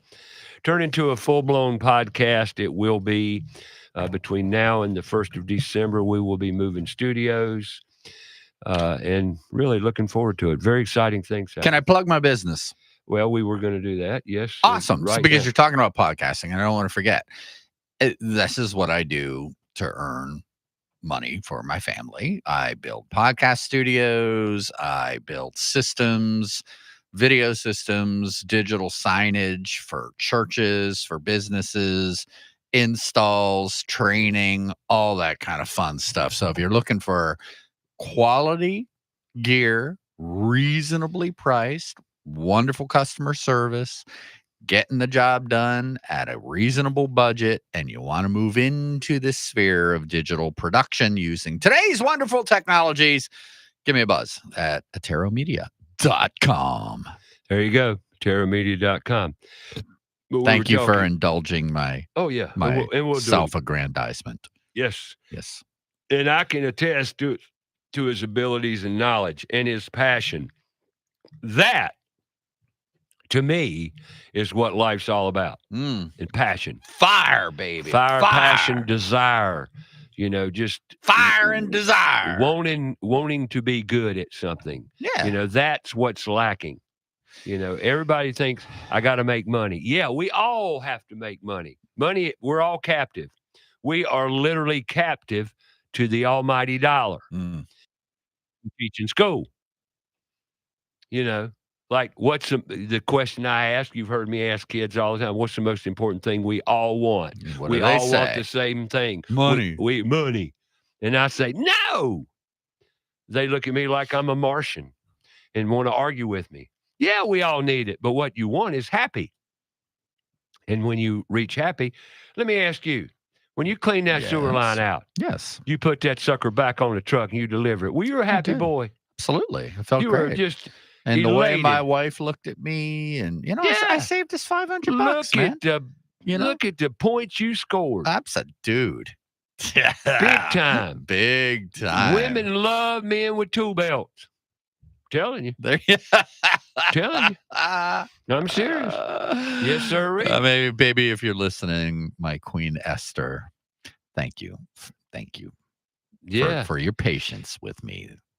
But anyway, let's go to HOAs. You gotta notice here. Coming off of that. Well, I did. I got my first notice. We've been there for a year and a half, and I got my first letter, and it was kind, mind you. They weren't, weren't mean about it, I guess, the tone of the letter. And but it was rather strange in that there was there is the south side of our home that doesn't get any sun, like all of the homes on our street. This is a good story. Is it algae, mold? What's growing up there? Mold. It's algae, just mold. Fungus. All right. So bacteria. It's just green. It's just something grayish, green, livable. So now I got to power wash but I read the letter and it said, solution, power wash, blah, blah, blah, blah. Here's the code you're violating, the clause in our agreement that you're violating, power wash, blah, blah, blah, immediately to remove, blah, blah, blah, blah. And I'm like, all right. So I emailed the manager back and I said, you know what? Look, you're right. I'm busted. I got, it needs done. I get it. Done. And I don't have any problem with that. But you sent this to me at 3:00 on the Friday of a holiday weekend, and the letter says immediately. I mean, come on. What is a reasonable time to get this done? Right. And, so she responds back and said, I passed your question along to the board. And I'm like, so. Right. And because. So I bought a pressure washer last night. You went and got a pressure washer? I did, man. I got one of these little lightweight ones. Went to my friend ChatGPT and I said, what would be the PSI that would be appropriate for this level of job? And it said 1,500 to 2,000 should be fine. So I found one that is 2250 PSI. It was like $100 on Amazon, very small and lightweight. And I'm going to do this myself as well. And I figured I can use it for other things around the house anyway. Is it motorized or electric? It's electric. It is electric. Yes. Okay. Yes. Well, I've got a brand new Honda model pressure washer, motorized in the toolbox. Okay. All right. That is brand new. Okay. Now, why have I got it? Because somebody bought it, used it maybe one time, put it in their garage after they used it one time, and there's where it sat. So they went and did it, tried to crank it up the next year. Well, the gas sat in that carburetor for a year and gummed up the jets. There's little orifices in that carburetor that have to stay clean. Old gas, it gets gummy and clogs up those jets, and it won't crank. All you got to do is pull the carburetor, pull the float chamber off, clean those orifices out. It'll crank right up. And I've got one sitting and I kept it as a teaching aid because we're going to fix that. Nice. I'm not. The kids are. The students are. The grown-ups. Whoever at that time. And I've got a lawnmower that does the same thing. Any gas engine. We went to the dump the other day, me and Kevin Muir. We finished a job. We ran by the recycle center. And we dumped and we unloaded all the appliances we took out and, threw away. And there sat a brand new lawnmower in the dump. And Kevin says, "Can you believe that?" I said, "Yeah, I see it all the time." This is another factor of byproduct to put tools in schools. Who's on the phone? Nick? Okay. Nick. Paisan. What's up? Nick Farsace. I said it right. Wow. Nick is my partner and in digital crime. He owns Red Gambit Marketing, and I do the media, and he does the web and marketing geeky stuff. Let's explain. We make a good team. Let's explain something. Yes. Okay, here we've got puttoolsinschools.org. We're going to do a marketing program because if we don't market, we'll come back to the HOA thing. Yeah, we'll come back to the HOA thing, but I got Nick on the phone. I'm going to explain a little bit here. First of all, go ahead and pull Nick up. Nick, you there, brother? I am, but I'm actually hearing something else on my call. I can't quite hear you guys too well. It sounds like I'm listening to an advertisement. Fox is overriding. Something else is coming in on top. Tell you what, Nick, hang up and call back if you would, please, sir. Will do. Okay, thank you. Thank you. Hopefully that'll break it up or we'll call him. At any rate, in today's world, it takes a village because there again, social media, website update, website development, SEO, search engine optimization. What else does Nick do? I'll let him tell you, but custom scripting, AI development, social media management and marketing, all the stuff I don't do. See, and all the stuff I don't like. He does. Sam's not in that wheelhouse, but Nick is. I mean, I can do it. I just don't like it. Sam's the techie guy that's going to put all the equipment together, make it all work, and it works. And the audio, the video, and all the cameras and the computer and the programs and the audio streaming, all that, mics, everything. That's Sam's wheelhouse. Mine, content. I'm content. Now, I do want to do editing, and I will learn some of the peripheral stuff, but I've got to rely on Sam and Nick. Pull Nick up again, see if we're any better. Hey, Nick, you there? He just said still not working. Okay. What's going on? I'm going to hang up and Nick, hang up. I'm going to call you back. You call him. I'll give you his number. We'll see what we can do.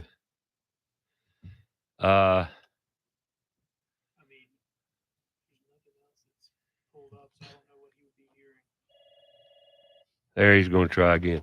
You have his. I'm going to pull up. I don't have his number. Could you give him his number if he doesn't work? Technology. There you go again. Never stops. We won't have this problem in our studio. No, sir. Right? No, sir. Excuse me. All right. Once again, we're talking about a development thing here. Excuse me. So you get all this technology and you get all these phones. That's the world we live in. It's amazing, isn't it? And then when it doesn't work right, there we go. So Nick Versace, Sam, Ettaro, Ray Terry, puttoolsinschools.org. We're doing what we need to do to to raise the awareness and put the pathways in front of individuals that are kids.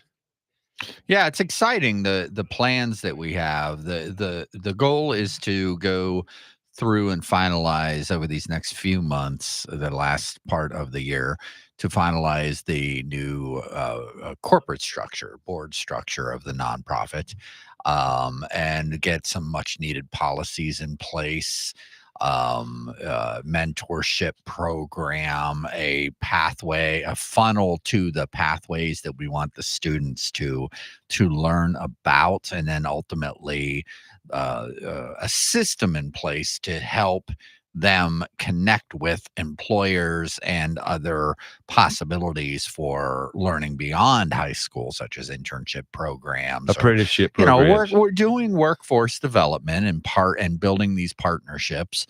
That's going to be happening over the next several months, and then hit the ground running, hopefully with an expanded campaign starting January, where we've identified various outlets, various lanes, various products that we're developing that will allow Put Tools in schools to leverage these technologies to accomplish everything that we just said. So there's a lot of different products that we're developing, and Nick is the guy in the back end that's going to optimize the website and use social media, primarily marketing, to help us reach the audiences that we want to reach. Right. Now, is Nick with me? Nick. Hey, Nick. Hey, Nick. All right. We're going to hang up and call him. And the great thing about all this is Nick's passionate. And also, as usual, I always ask ages, right? And I made up my mind personally a couple years back that we need youth. We need some youth. Now, what do I mean by youth? I mean like 30 years old, 26 years old, 35, less than 40. How's that? Sure. 40 and why do we need youth? Because they're in the techno world. And you found Nick. How'd you meet Nick? I was at one of the gentlemen that we interviewed at our NARI podcast last year, Andy Peck. Oh, yeah. I went to a NARI event. Andy was there and said hello and said, "Hey, I want to talk to you about doing a video for my company." I'm like, "Great, blah, blah, blah. Let me introduce you to my friend Nick. Sam, Nick. Nick does all of my social media stuff. You guys need to talk."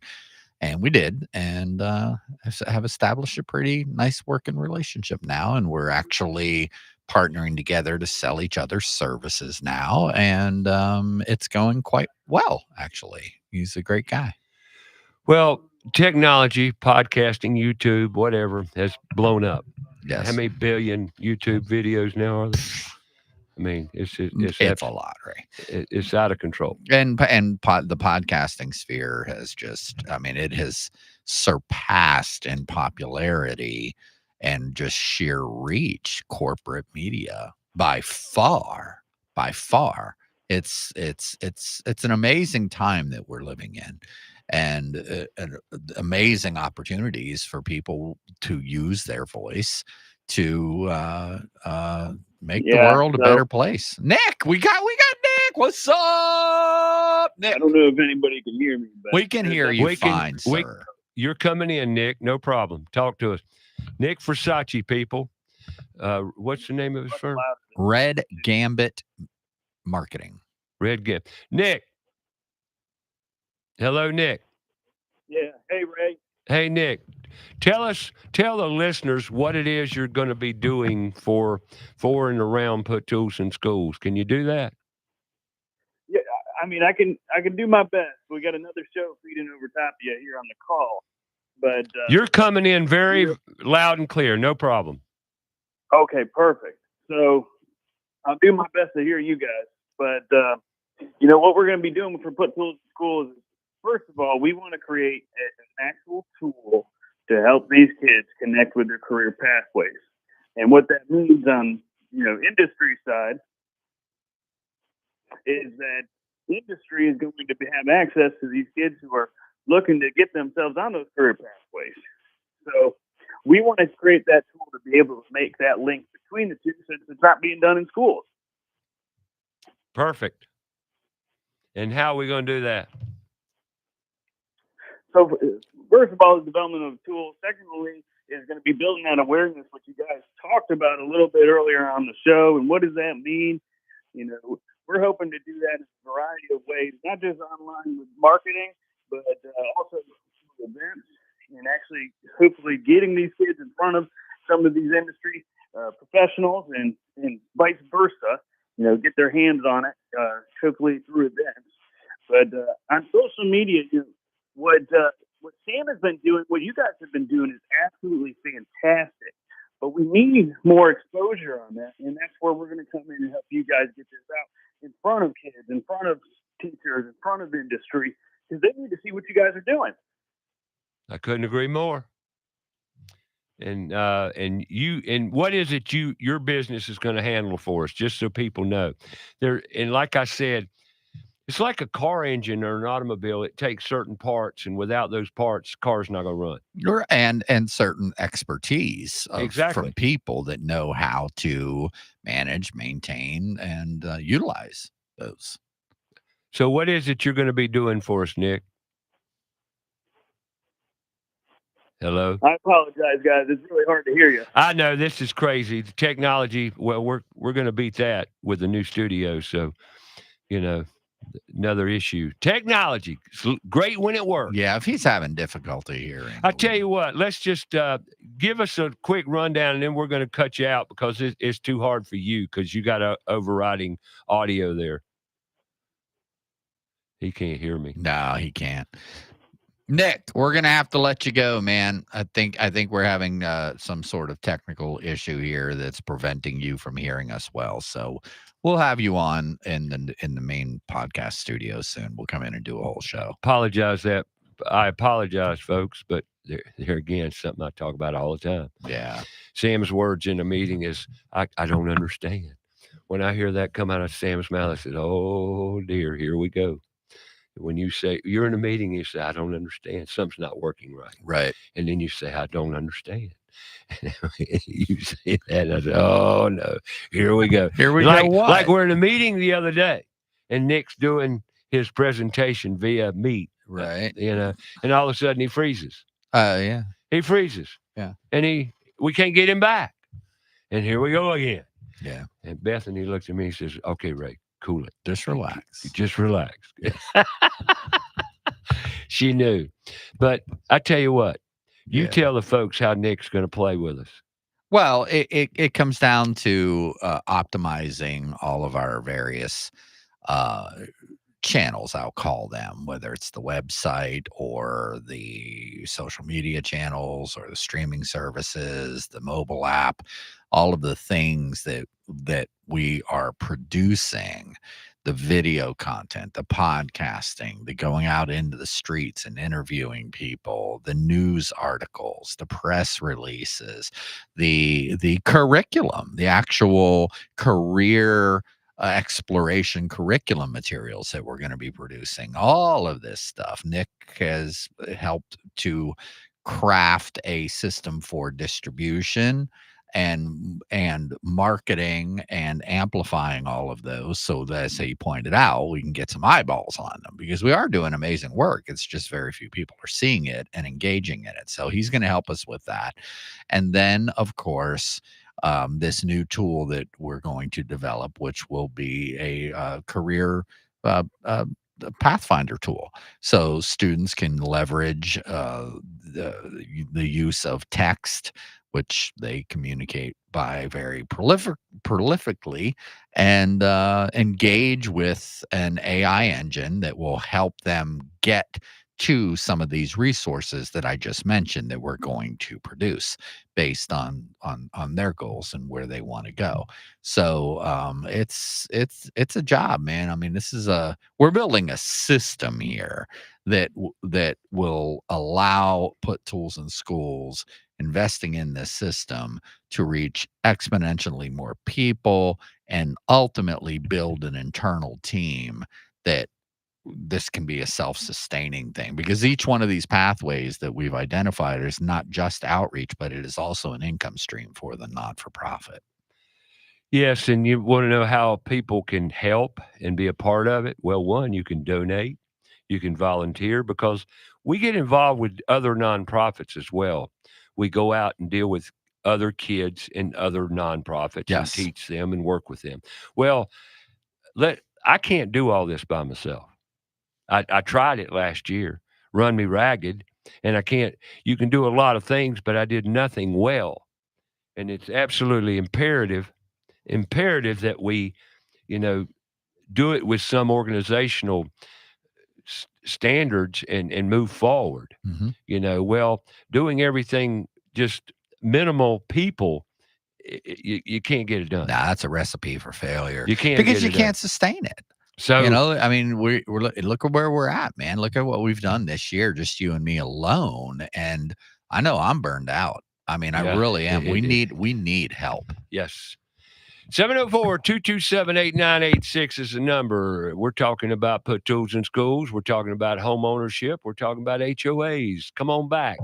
We just cover a lot of stuff. So come on back. Join in if you wish. 704-227-8986. Although that doesn't, as we've just attested, technology works great when it works great. And it doesn't when it Funny doesn't. how that Yeah, works. it's amazing. Come on back, though. We'll be here right here on About Your House, Fox Sports Charlotte.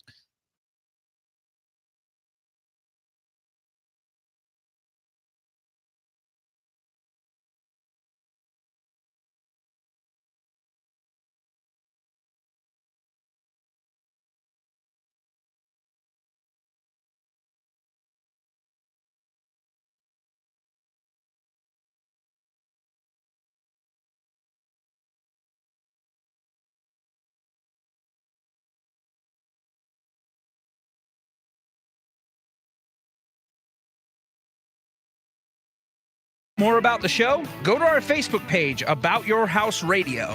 We'll be right back after a word from our sponsor. Hi, I'm Sam Attaro of EttaroMedia.com. Someone asked me once what I love the most about my 30-year-long career as a media producer and educator, and I have to say the fact that not only do I get to create for a living every day, but then I get to teach and help others to use the content and gear systems that I've built for them themselves. You need professional live event video production or streaming services? You're in great hands with our family business. All 5-star Google reviews. That's ETTARO Media.com.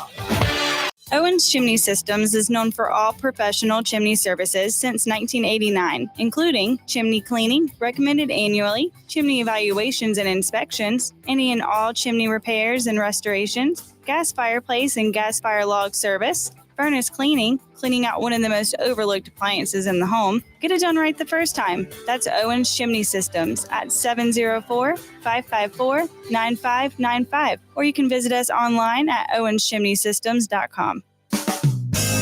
Carolina Foundation Solutions is a family-owned and operated company and a licensed general contractor in North and South Carolina, providing foundation solutions from the mountains to the sandy shores of the coast. At Carolina Foundation Solutions, our objective is to help educate, offer guidance, and provide assistance. With over 200 years of combined experience, our family of experts are ready to help protect and repair your largest investments. If you have a problem, we have a solution. Call 877-883-4626 or online, carolinafoundationsolutions.com. Have a comment or question for the show? Call us 704-227-8986. That's 704-227-8986. Now, back to the show.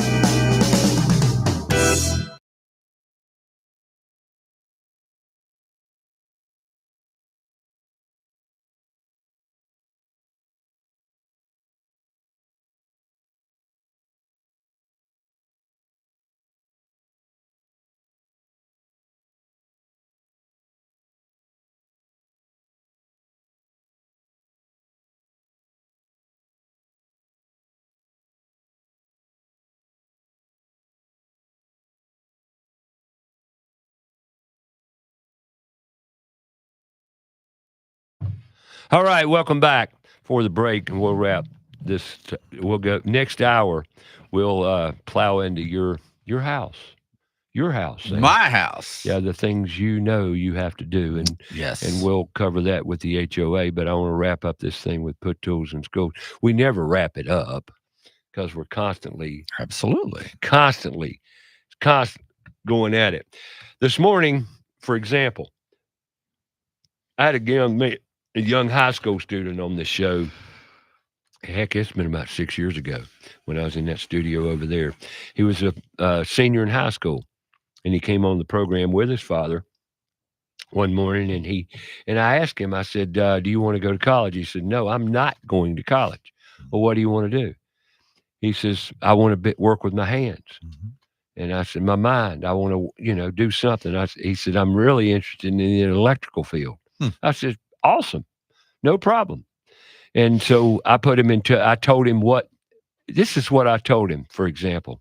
I said, do you want a job in the electrical field? Here's what you need to do. Call. I named a company. Watson Electric. I'll tell you. Call Watson Electric. They're a commercial company. They do mostly industrial and commercial buildings. They need help. Go call them up. Call the HR person. Get an appointment. Go in, dressed to get a job. Look like you want a job. Shake somebody's hand. Look them in the eye and say, I want to be an electrician. That's all you got to do. It's that simple. He did. They hired him almost on the spot. Actually did another interview and got the job. And that was about 5 years ago, right out of high school. And he has been with 3 electrical firms now.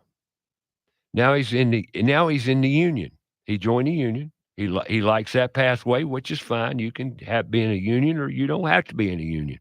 It's out there it's your choice. But he's working with the union, and I talked to him just this morning on the way to the studio. He's making great money. He's happy. He's moved out of his parents' house. He's on his own now, almost 2 years on his own, making good money, bought him a truck, working, happy, got him a girlfriend. He's stepping into life at 22 years old. That's wonderful. Making great money, happy. And I asked him, I said, you happy with your job? He said, I love it. There you go. I mean, what more could you ask for? That's one testimonial. I could give you 4 or 5 more. It really, really works. And that, we talk about video podcasting. We talk about all this media stuff that we're doing. These are the stories that we want to share, because these are the stories that the young people sitting in career exploration classes in our public schools are not hearing.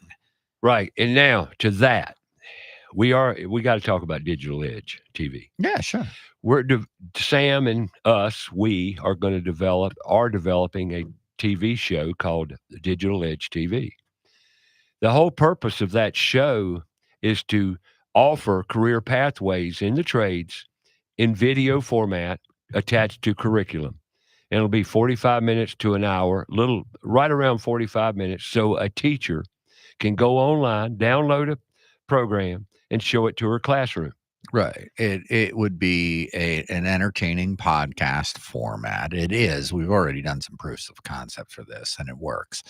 And where we interview career professionals within a given pathway and walk them through the process of providing our audience information on what it takes to succeed in that given career pathway, resources that the students may want to dig into deeper. And then we package all that together with a series of curriculum materials, classroom materials. So a teacher, schools or homeschool, anybody, or anybody groups, themselves, kids, that nonprofits, wants to learn. They can watch the video, take the notes, take the quiz at the end. They can do 3 classroom activities that walks them through deeper dive into that career pathway while they're meeting career acquisition standards, even career ISTE technical standards for use of technology in education. They can be we can even align this curricula to CTE standards for the given pathway, right? So we're incredibly excited about this, but again, we need your help. I'm not going to sit and write, albeit basic, a curriculum on how to become an electrical technician, electrical, whatever, right? We period. need to work with the professionals in the field to help us develop these things. And there is one of the packages that we're talking about to utilize to literally put tools in schools via digitally, yes, and into the classroom. So it's exciting times. We're doing some innovative stuff, man. Yep. And all this takes people, takes money, and it takes a village. And I say that frequently, but that's the way it is. And you can't do all this with just 3 or 4 people. It takes people, it takes money. And so far so good. We've done it on a shoestring. Mm. And I'm bleeding. Yeah. But that's okay. I'll keep bleeding. This is my purpose till I die. I'll take it with me. That's awesome. I don't want to take the whole thing with me. Matter of fact, part of what we're doing is putting a system, putting an organization in place that'll go on for years. Yeah, it's about legacy. This is very, very, about very kids. important, and it's we're not the only organization, obviously. Oh no, doing this kind of work. There's so much out there. Matter of fact, that's something we push collaboration a great deal. We met with which is difficult. It's very strange. The when you look at the amount of good work that is happening in this realm, and the discombobulation is staggering. And one thing I'm going to do an outreach right here to anyone listening. If you know of an organization that's doing this kind of work and they want to get the word out, hey, we're here. We want to help you. We don't care who does it. We don't care how it's done. Just do it. We're here to help whoever and whatever, other nonprofits, get the word out, raise the awareness. There's no prizes here. There's no finish line. There's no trophy. We're doing it out of the necessity for our kids and well-being of our future. It runs deep. And the lack of men, oh my God. Talking about you and what you did around your house. How many men today will attempt those things? Unfortunately, it's not a big number. Well, if you have the money, it's a lot easier to write a check. To write a check, of course. And it wasn't that we didn't have the money. It was just like I could put that $500 towards the appliances I bought last year, that I still owe on, right? Right. So it was just a matter of I can do this and I can save my family $500. Well, why would I choose not to? Right. Exactly. And so I gave up half my day off to get that done. Not only that, the time, the effort, the stress. Even doing this stuff is stressful, folks. I'm not here to say that, that attempting to do things on your own is not stressful. Because one, if you don't have the equipment, you don't have the knowledge, you don't have the time. And time is something that very few people have these days. Everybody's too busy. Yeah. That's part of the problem around our organizational situation. Sure. Everybody's too busy. And I understand it. In this technologically crazy world we live in, there's always something to do. Well, I understand it to a point. I do. Because, it comes down to prioritizing. If what you say is the case and you do get it and you think it's wonderful and you want to work with, in our case, us, in what we're doing, then you're going to need to carve time out and prioritize it. So I mean, that's a choice that people need to make. Yes. We all do that every day, one way or another. We have to prioritize every minute of our day. So I think it's kind of letting people off the hook a bit to say, well, everybody's just too busy. Well, that's a choice. I agree. That's a choice they're making. Yeah, and it's a crazy world we live in. We all are too busy. But what's important? Our future is what's important. Our kids. Yes. Their happiness.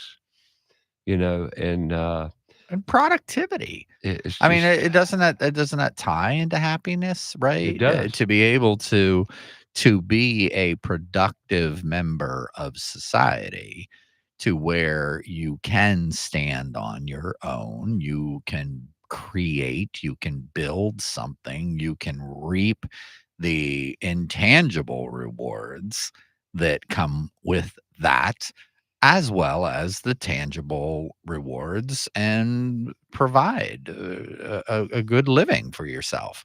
You know, that's And we it's a bring this very into the fulfilling pathway. not only that, but it empowers you, and there's Absolutely. certain freedom with it. Well, an The enormous f amount of freedom. the freedom you get from self just it's just enriching Mhm. to be able to do things, sit back, look at it, and say, "Look what we did." That's why I mean, why I mean, I love teaching. People ask me, all the time why I'm not back in teaching, and it's because of the system. It's not because I don't like teaching or I don't like kids. I love it. When you help a kid reach that point, that aha moment, and you see that light bulb click, That's and it, powerful. it is incredible. I mean, you talk about rewarding. It's beautiful, man. It absolutely is beautiful. So I'm excited and honored about this opportunity, and we'll see where this goes. So go to puttoolsinschools.org and sign up and send us a message and let us know how you would like to help. We will definitely take you up on that. And we will respond as we always do. Yep. I'm probably head cook and bottle washer at this point with the Yes, you are. with the responses, and we're doing our darndest. So we got a top of the hour break coming. We're going to talk HOA and just home maintenance in general. Yeah, I have some questions for you. You can give me some advice on how I can I'll do my attack these best. But things. to come back next hour, we're here Fox Sports Charlotte every Saturday morning, 8 to 11 a.m. Good stuff. Good conversation. Come back. We'll be here. Hour number 3 coming up.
Hour number 3, Sam Attaro of Ettaro Media talking his house, HOA. I mean, come on, everybody loves the HOA, so stick around. We're going to talk about how much we love them and much, much more. About Your House is brought to you in part by PutToolsInSchools.org, connecting students to tools of the trades and raising awareness of the many career pathways. About Your House is also brought to you in part by Queen City Home Store. Queen City Home Store is a family-owned store serving the Carolinas for over 70 years. They're the largest independent appliance retailer in the Carolinas, constantly growing and taking pride in the experience that they offer customers with a knowledgeable sales staff, product selection, and lowest price guarantee. And now, here's your host, Ray Terry.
All right, welcome back to hour number 3 right here on About Your House. I appreciate the comments on Facebook Live today. Several of them. Got some listeners out there. Appreciate it. 704-227-8986. Sam Attaro with Ettaro Media is in the house today. Hello, hello. A working constituent partner associate. Constituent. Isn't that a good word? What's constituent mean? Maybe I'm using words I don't know what I'm talking about. I do that sometimes, you know. Well, I mean, I guess I am It's a just like constituent. saying- I don't know that I am your constituent, though. You know? No. Who do we call? Isn't that like city council? I guess. Government. He's an associate and working partner of mine. How's that? Yeah. We're out doing some of the same stuff, attempting it, but we do it together. I've had a blast this past year working with Sam out in the field doing video work. It's been a good time, man. Yeah, it's a lot of some fun. cool people. Yeah, it's a lot of fun. And if you've got a business like Mint Hill Tow Rental and you want video work or you want an interview, you want us to come out and see your business to show what you do, how you can help the kids. Hey, call us. Go on, puttowschools.org, let us know, or you can call me. Phone number's right there on the website. Yeah, what you're going to see in the new studio, we can bring a studio to you and set up in your shop and tell your story. Interview your employees. We can do anything you want to do when it comes to video and digital media. There you go. There you go. So, but let's plow a different garden on this thing. Let's talk about my house. Talk about his. And you've actually, Sam's house is no different from any other house. They're all houses. You got to maintain them, keep them up, wash them, clean them, take care of them. Yep. TLC. Hence my letter that I got yesterday from the HOA. What I told Sam too, so he told me he got this letter and got to power wash my house, Ray. And in fairness, they're right. I do need to power wash my house.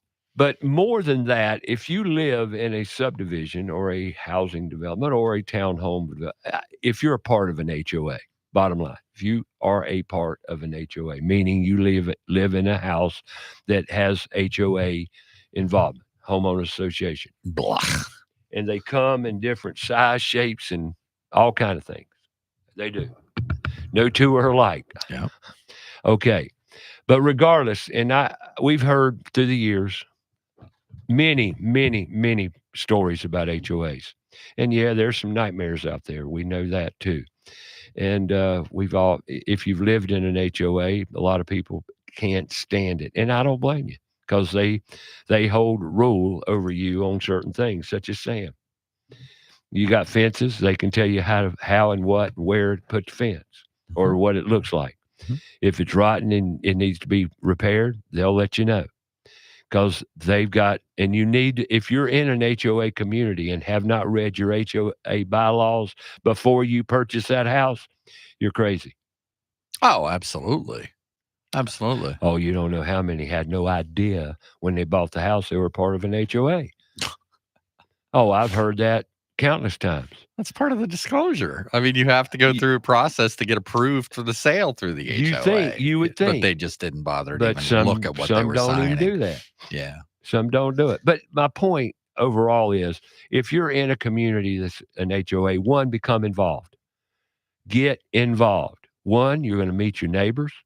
You're going to know what the rules are in the community, and you live in it. You bought into it. Believe it or not. Yeah. Whether you knew it or not, you bought into it. I know it now.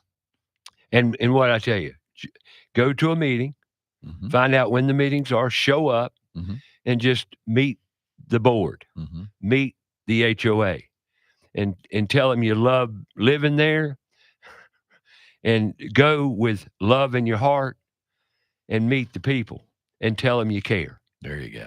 And if they know you care, everything's going to be okay. It's what I talk about all the time. What I say, Richard, go spread some love.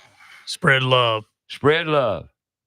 And if you go to a meeting at an HOA meeting, most times, and I know this from experience, when I saw a new face, they were there to complain. Matter of fact, I'd walk up to them, introduce myself, tell them I'm the president of the HOA, and why are you here with us today? Yeah, you're probably here to complain about something. So go ahead. What's your gripe? And they say, how do you know I'm great? Because I've never seen you before. I might be wrong and I might be jumping to conclusions here, but people, because of what I said earlier, it never failed. They always were there to complain if it's a first time visitor or one I've never seen before.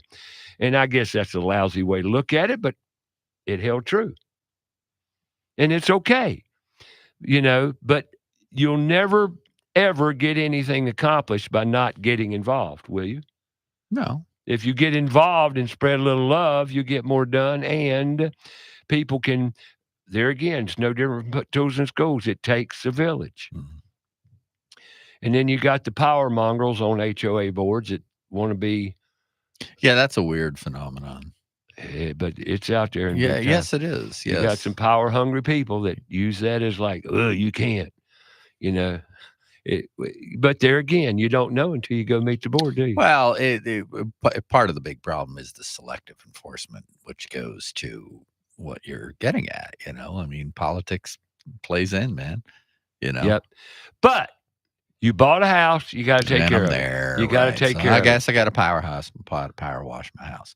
My big concern about that is getting up on a ladder. That was my next statement. Do you have a? I don't have a long ladder. I think I can get one. Oh, sure. But I'm Many tow rental ritual. Well, yeah, that's great, but they can't rent me a truck, I don't think, because my work car won't handle a ladder, and I can't put it on my Audi. When you told me you were going to pressure wash the house, I thought to myself, well, I don't think Sam has a ladder. I'm going to have to, and I don't like the idea of getting up that high either. Oh, that's not that high. Yeah, it is for me, dude. I don't like. I know. I'm just messing with. So it's not that I can't do this, and I just bought a nice little pressure washer that'll do the job. I'm just not looking forward to it. But now I'm like, okay, crap, I'm on their radar. Well, let me give you a little. There's other things I need. Since you're Mr. Tool Buyer. Yes. Okay. Yes. I'm gonna suggest. What? Get on your little Amazon app today. Yeah. Buy you a ladder. Every house, including yours, needs a ladder. Yeah. That's one of those. Every house needs one. Yeah. You need a ladder. Sure. Now, ladders aren't the cheapest tool on the block. You go to one of the box stores, they run them on special every now and then. You could go, but you can't carry it.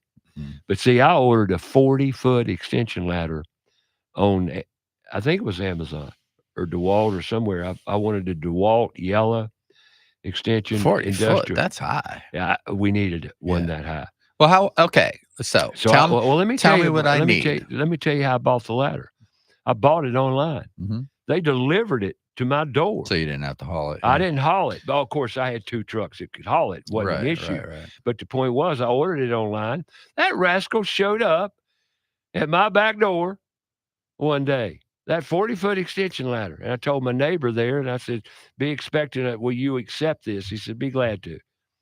So you can get it and have it delivered. That's true. Well, I don't want to rent it anyway. These are things that I need. I need to have a power washer around the house, and it was reasonable. Well, and I agree with you if it's reasonable. Yeah, it was. It was like $120. Yeah, that's not that bad. No, because then I can use it for my deck. I can use it for the car, the driveway, whatever. Sure. So that was fine. That was a real worthwhile investment.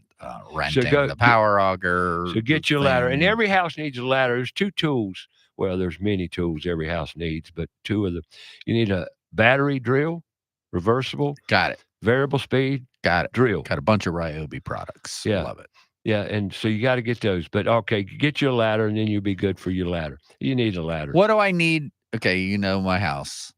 Well, what type of ladder? How long? I mean, don't they have those ones that are like they really fold up and I've got a giant. That's one brand. It's a giant ladder. I've got one. 6 feet and it extends to Actually, like it's 4 feet and it'll go out to about 20, almost 18, 20 feet. So that's really what I need to get up to do my job. Do you think? Possibly. I love my ladder because it folds up and I can put it in my van. Right. I don't have to have a big ladder. Would that be tall enough for this job though? I'm not sure. Okay. I'm not sure, to be honest with you. Well, you got 10 feet for floor, roughly. So that's 20 foot. You're, 20 feet. And then if I want to get up to the eaves. If you're going to rest on the gutters, you may want something a little longer. Wow. But, yeah. Dang, dude. Well, that's just the way it is. I mean, you're the one that bought a 2-story house. Well, single story house should have been covered, and that's something to think about too. But get your ladder.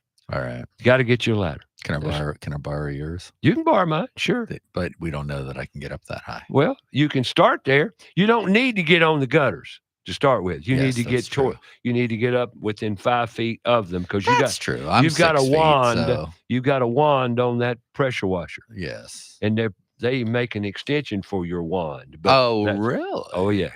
Oh yeah. But not to where I could do it from the ground. No. Well, yeah. Actually, they've got extensions for that too. But you don't want to do that. Nah. I want to do that. You don't want to. I got you. So I got the pressure washer. I got the fluid. But now I'm concerned because I'm looking at all the other stuff. Because as we said earlier, I did buy a fixer-upper, and I'm looking around, and I'm like, oh crap! Now I'm on the HOA's radar. And what else are they going to bust me for? Like I said, you go to that meeting, you'll kind of but you'll get over some of it. All right, you got a crack in you brought up the crack in your driveway. Yes, I'm glad you did. Both pads are cracked right up the center. Let's talk about concrete. I don't know Let's why. talk about concrete a minute. Oh, I know why. Oh, you do? Oh, yeah. And do you know how I can fix it? I know how you can, or at least patch it. Patchwork. Got it. Okay. All right. Let's talk concrete. Concrete. Okay, a lot of concrete driveways, sidewalks, and patios, what have you, they crack. Yeah, and concrete cracks. All right, now if it's installed correctly with the correct expansion joint and done properly, it's minimal, very minimal. Matter of fact, non-existent if it's done correctly and the expansion joints are installed correctly. Okay, because they'll follow the path of least resistance, and that would be that crack or expansion joint they put in there. Okay, you see little expansion, what do you call it? You see joints on practically every sidewalk, driveway. Right. You see on patios, you see etched little cracks in them. Those are scored joints. So if it cracks, it's going to crack. Not if it cracks, by the way. When it cracks. Okay, all concrete is apt to crack. Now, when it cracks, like your driveway, you can go buy a cementitious product that will get hard and it'll fill that crack. But guess what? All that's going to break loose and it's going to come out in time. Yes. Because once it cracks, you've got two independent slabs, totally independent of each other, and both those slabs will expand and contract upon their own accord. So I've got two large slabs there in the driveway. Why would both of them crack right up the middle of the driveway? Probably not installed correctly. Prep the sub foundation of that pad or driveway wasn't prepped correctly with gravel and compacted well enough. So it's settled over So it's settled and moved, and it literally cracked. Okay, then you say, how do I repair it? Well, once again, you put a hard cementitious product in there. One, it looks terrible because you're going to try to dab it in there and whatever, and you can do that. And it'll look fine for a week, 2 weeks, maybe 3, maybe even a whole season, but it's going to crack and come out of there. So what should I use? And is there a solution that's going to keep the HOA off of my butt? Yeah. Oh, really? Yeah. So they can't make me buy a whole new driveway. That's right. But they can say you have to repair this. Now you're looking ahead. You're kind of overthinking it. Well, I'm not, because number one, I don't want to pay $100 a day fine. Number two, I know I'm on the radar now, and you never know what kind of person's going to show up and start nitpicking. And number three, I own the house and I need to maintain it, and I need to take care of it. We're going to take a break here. Right? We'll come back and I'm going to tell you how to deal with that crap. Responsible homeowner. I hear you, brother. I hear you. There you go. I hear you, and that's what you need to be. That's and I want to satisfy the HOA and you. There you go. But it's all goodwill. That's it. And we're going to talk about that crack in your garage. Excuse me. I keep calling it garage on your driveway. Yeah. And my fence. What can I do? And we'll talk about your fence. Okay. And some other things. Right here on About Your House, 704-227-8986. About Sam's house. It's about Sam's house today.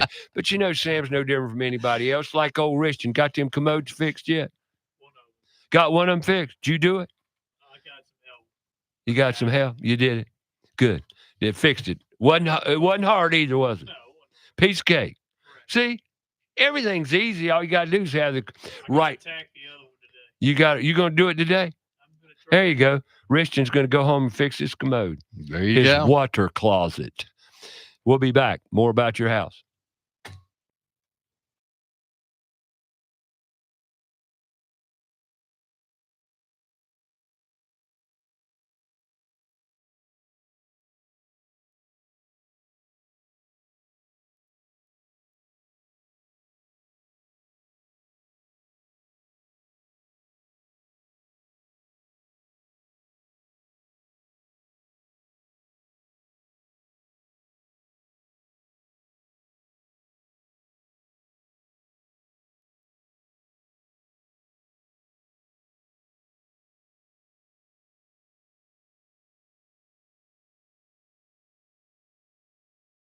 More about the show? Go to our Facebook page, About Your House Radio.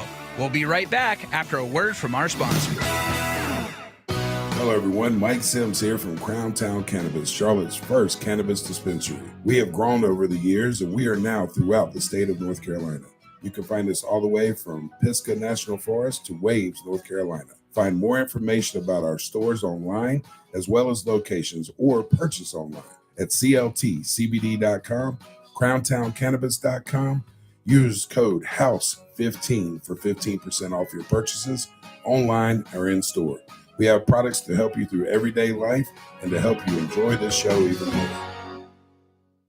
There's big news in the Carolinas. Queen City Audio, Video, and Appliances is now Queen City Home Store. For over 70 years, we've been your trusted retailer for appliances, electronics, and more. Now, we're taking it to the next level with a new name, a fresh look, and more ways to serve you. Offering the same outstanding service you've always counted on, while bringing you everything you need for your home. Queen City Home Store. Same great service, more possibilities. Visit us at queencityonline.com. The professionals at Kilo Exterminating Company have over 70 years of experience in pest control. Throughout the years, they always pride themselves on maintaining the highest standard of quality and customer service, with every technician being state certified.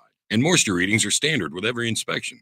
Their top priority is ensuring your home is free from pests such as ants, mosquitoes, termites, and any other pests wreaking havoc on your home. That's Kilo Exterminating at 704-333-9855 or online, kilo.biz. That's 704-333-9855.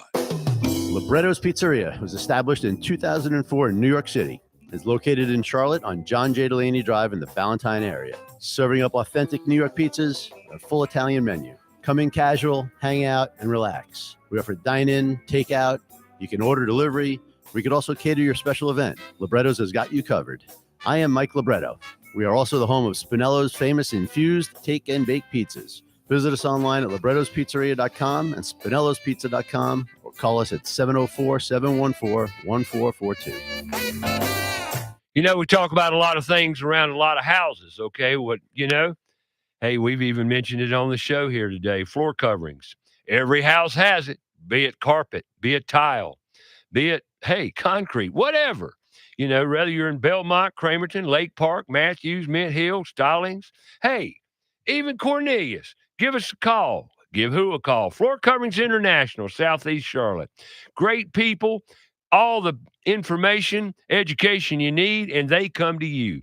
They bring the showroom to your door. You don't have to go anywhere. Give them a call. Talk to them about it. 704-845-3567. Located in Matthews, but that doesn't matter. Like I said, they got a mobile showroom that can come to you with a great advisor, consultant, to give you what you need the way you need it. You probably don't know what you want. Well, they'll help you find out what you need and what products best suits your lifestyle, be it carpet, vinyl, wood, laminate. You name it, they've got it. That's Floor Coverings International, Southeast Charlotte. Go online. Go ahead and set up an appointment. In-home free consultation. That's Floor Coverings International, Southeast Charlotte. Go online, floorcoveringsinternational.com, or give them a call, 704-845-3567. Have a comment or question for the show? Call us, 704-227-8986. That's 704-227-8986. Now, back to the show.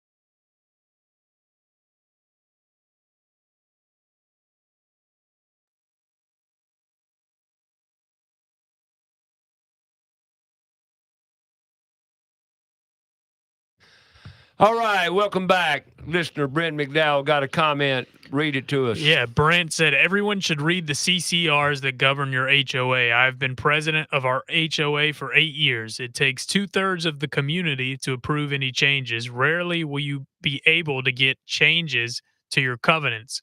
Too many HOAs become taste police. Become what police? Taste police. Oh, there you go. Yeah. Oh, you know Vicky Samuels. Okay? Yes. She lives in a HOA community, and she got on the board. She says, "Would you believe the stories I heard?" But it's typical from HOAs. Well, people are people, man. Yeah, all So, but speaking about your concrete driveway, I hear we've had through the years. I've been doing this radio show for about 35 years now, and talked a lot about concrete over the years and how to fix, how to maintain this, that, and the other. If you've got a concrete driveway that keeps just cracking and cracking, you're just probably going to have to replace it. I mean, that's just it was done. It wasn't installed correctly to start with, or it wouldn't be doing that. Or the mix might be wrong. That's another factor. If they put watered down mix in there's several factors that could be it. Well, at this point, it doesn't really matter. No. So what do I But have if to do? you've got a crack in your driveway that's 20-some years old, yes, and just one crack, and that's it. It's one crack the whole way up the whole Take your length little of the pressure driveway. washer at some point. Clean it out. Clean it out good. Got it. Okay. And then go to Tucker Kirby. Got it. Tucker Kirby. And that, I say Tucker Kirby because they've got they're an industrial commercial supply house, warehouse of waterproofing products and that sort of thing. Okay. And they do, and some foundations and structural products in the construction industry. Great company. It was family owned for many, many years. I'm not sure if it still is or not, but they've got caulkings and sealants over there that are top drawer. And I used Panther Stadium, as a great example of concrete and concrete products. If you ever go to a football game and you see all the cracks that, are built into the structure, they have to seal those cracks with this sealant. Well, that sealant is super stuff. That's what you need to use in sealing those cracks. Now, the great thing about Tucker Kirby is you tell them what you're doing, and they'll specify suited for your needs. Got it. They'll even give you data sheets on it and sell you the product. And it fits in a caulking gun, be it a big commercial caulking gun or a smaller, normal not household, but regular caulking gun. But it's a great product. And there used to be a brand name, and I can't even think of it now. I've done this many, many times through the years, but that's what I'd recommend. And that's something I can do. And it's something you can do, and it's neat too. If you take your time and do it correctly, it'll flow in there, and you're still going to see the crack. Oh, you'll see it, but it won't be as noticeable. No, and plus the product itself will expand and contract with the slabs. Helps prevent it from getting worse. Exactly. Yeah. Okay, so let's talk about my fence. My fence is, and as you know, the previous owners just did not maintain the house, so a lot of things are just falling apart. The fence obviously should be probably taken down. Well, wait a minute. And Hold on a second. You say fence. Fence is a broad The fence word. is surrounding my property, man. I know what a fence does. Okay? Right. I know, but is it wood? It's wood. Is it metal? It's wood. Okay, it's wood. Yes. Is it a shadow box? Is it a solid wood slat fence? I mean, what is it? It's slats. Okay. So you've got the old wooden little Some angle of them boards are in the rotten. top. Some of them are rotten. It hasn't been painted. It looks like in 20 years. Okay. It looks horrible. Let's talk about that. Because I'm thinking, okay, what else is the issue we're going to pick on me about? They have a legitimate complaint with this because The fence. it's in bad shape. Okay. But I don't have $8,000 to put in a new fence. You don't have to do it. That's why I'm asking the questions. You want to know? What do I do? Let me come back to you. Please do. One, the vertical support They posts. seem to be okay. Some of them are okay? They're okay. Typically, the rot on a vertical post is at the bottom where it meets the ground. Yes, I've looked at them. I've got a fence at the toolbox. They're pretty straight and they look to be pretty solid, Ray. If they're pretty solid, I would first of all, that's the first point of concern. Yes. Are your support members substantial? Is it usable? Yeah. Is it usable? Well, if that's the case, you don't need a new fence. I just need to patch it. You just and need paint to it. give it some TLC, patch it up, fix it up, mend it up. Got it. Pressure wash it. You know, then if you're going to put some color on it, which I don't agree to, because once you paint it, you're going to have to keep painting. Yeah, but it's already been painted. Well, then there you go. And it's falling apart. Then and if that's the case, you're going to have to paint it. It's ugly, or spray it or something. Yeah, I have no choice but to paint it. Okay. Well, I would go in there and repair what needs to be repaired, do a general maintenance on it, and just get a spruce it up, power painter, and just paint it. Paint it. You got it. There you go. You know, but clean it. Don't paint it dirty. You know, and a lot of people will. They just say, well, we're going to put color on. But regardless, check your vertical structure. Got it. If you've got that, then there's no need to think about tearing the fence down and replacing it, unless you just want to spend money. Yes. You got more money than you got sense. No. And that's okay too. No. You know, it's your checkbook. I don't care. I got you, man. But and fix it. And now, when you repair it, use correct fasteners and not a nail gun. Screws. Exterior. Yes. You know, the right screws. Correct. Because there's bunches of them you could use, but use the correct screws. I'm a screw kind of guy when it comes to repairing things. I would prefer to screw something together than nail it together. You're screwy. I'm a little screwed up that way. But anyway, that's what I'd recommend. You know, we actually practiced that joke in case you're wondering. Yeah, we rehearsed it over and over again. That's something we don't do, though. We don't rehearse. No, nothing. No, we don't. People say, "Are you going to give me a script?" No. The script people want you to, I know. I hear that all the Lord, time. you do. and I know I'll you do. invite people on my podcast, and they're like, "Can you give me an outline of what we're going to talk about?" And I'm like, "I can, but the chances that we're going to stick to that are just like nil." I get the same thing on the show. You know, Have a can you conversation, send? man. Can you send me The questions an you're outline, going to ask? The questions? No, because I don't know what they are. Exactly. I don't know you. That's what comes out of the conversation. That's Yeah. what makes it so genuine. That's you know? right. It's real. Exactly. That's what talk radio talk is all about. It's communication, conversation. Yep. It's all it is. It's all it is. But script. No, we ain't gonna script. Now my gate, the garden gate that garden. goes around the side. Yeah. That's actually rotting and is falling off of the supports. The hinges and what have you. Okay. Yeah. Gates. Let's talk about gates. Yeah. It's a double gate. I'm a nut about gates and doors. Okay. If a door doesn't latch right, typically, if I come to your house to install an appliance or do something, if I come in your front door and the front door handle is loose, it won't be when I leave. If the front door does not lock correctly, it won't be that way when I leave. And if it drags at the top, you know how you shut some doors and they drag a little bit and you have to kind of push, I'll fix that too. I cannot stand doors. You need to come out then and look at our bedroom door. I told you about. I can. It's the weirdest thing. The door it's just a cheap apartment type apartment grade door, an internal door, and the two parts of the doorknob mechanism separated, but not fully. You got to get a Phillips screwdriver and screw them back together. Well, I can't get it. I can't get in. I'll show you. because it's separated so far. I'll show you. Next time I come over, I'll show you. Oh. Honestly, door handles are easy. They're all basically just simple stuff. But back to your gate. Yes. Talking about doors. Yes. Every fence gate I've ever worked with, I just redid. I literally walked up, took it apart, either put it back together correctly or built a new one.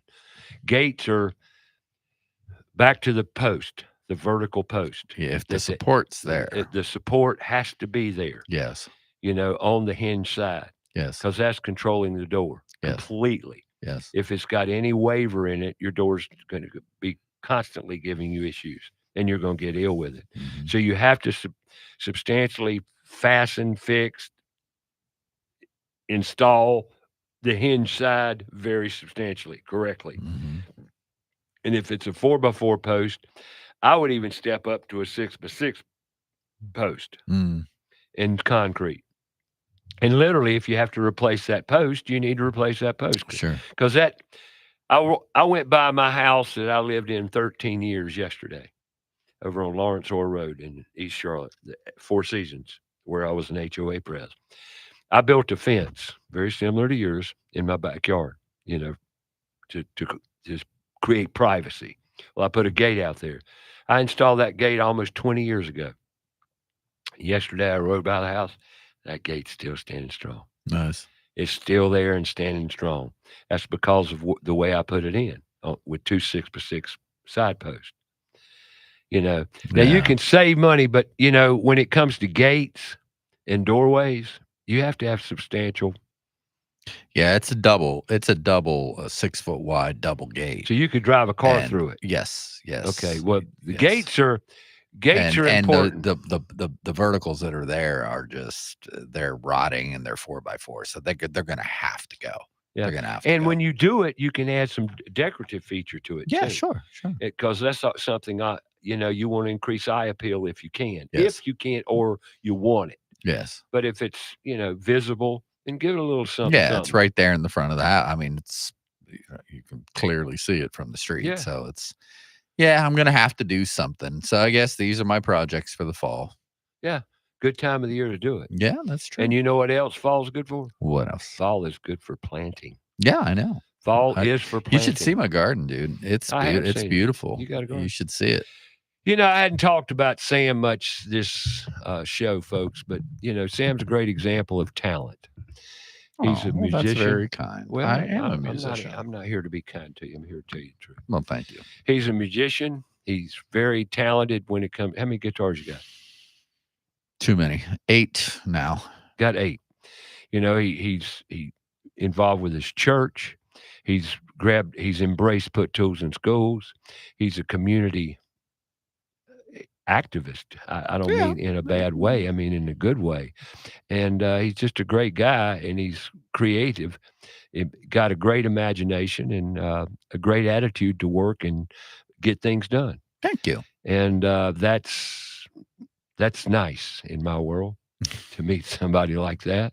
So I'm grateful, and I appreciate that. I'm just tickled to death to know him and been able to work with him. And if you're a company, an organization, or whatever you might have, and you need video work done, digital, you're interested in developing a podcast studio, well, let's don't beat it to death, because it can be very simple, called a laptop. Laptops for YouTube studios all over the place. Well, sure. There's so many, any of these technologies, there's so many different routes that you can go. That's the biggest challenge that I see, whether it's a church that wants to upgrade their streaming system, or somebody that wants to start a podcast, or like I'm working on a massive install for was at Friendship Baptist up here on the north side, and we built them over their network, a distribution of video to 40 big screen TVs, and now they're saying, okay, well, how can we leverage this cool networked video over IP system to do trainings and to set up a mobile podcast studio that can move around around their campus, and it opens up the world of possibilities. But along with that, wow, look at what we can do now. It can be overwhelming when you look at all the software and the hardware options that are available these days, and a lot of people will get paralyzed by that. And that's where somebody like me comes in, help you sort it out and find the solution that works for you. And that's Ettaro Media. You can just Google him. It Ettaro, works. Ettaro Media.com. Yep, and it works. So there you go. I just want to talk a little bit about him I and what he appreciate that. does. Well, I thank you. I appreciate what you've brought to the table. I would not have met Nick. I would not. Well, Put Tools in Schools would not be where it's at today if he didn't show up. Oh, well, thank you. And It's been fun, and I am passionate about this. I keep saying I was a teacher, but I was a career and technical education teacher. That's what my degree's in, and so I spent 11 years in workforce development, getting kids ready for the workforce within the realm of digital media, and working with the other CTE instructors to help them leverage online teaching tools and video for marketing their programs. So I know this space and I'm passionate about it. And it's the same battle we were fighting 15 years ago, man, that you're fighting here, you know. We were in a different state and it was much more robust CTE programs there across the state than here in North Carolina, though. And we're talking about video and digital media. It's a part of everyone's life. We're all, matter of fact, digital media is now and the future. There is no more radio per se. There is no more TV per se. Right. It's all digital media. Now, the Toolbox, which is our learning facility going to be on North Charlotte, it is there now. We're developing it with the podcast studio. But everything we do in that facility will be able to be videoed as a teaching tool. And we're going to teach kids about video digital production. Are we not? Yeah, absolutely. Digital media production, because that is a pathway, as we're speaking of right now. Absolutely. Very lucrative pathway. Very much so. So we're going to teach kids about one, digital media is digital media. But if you can't talk,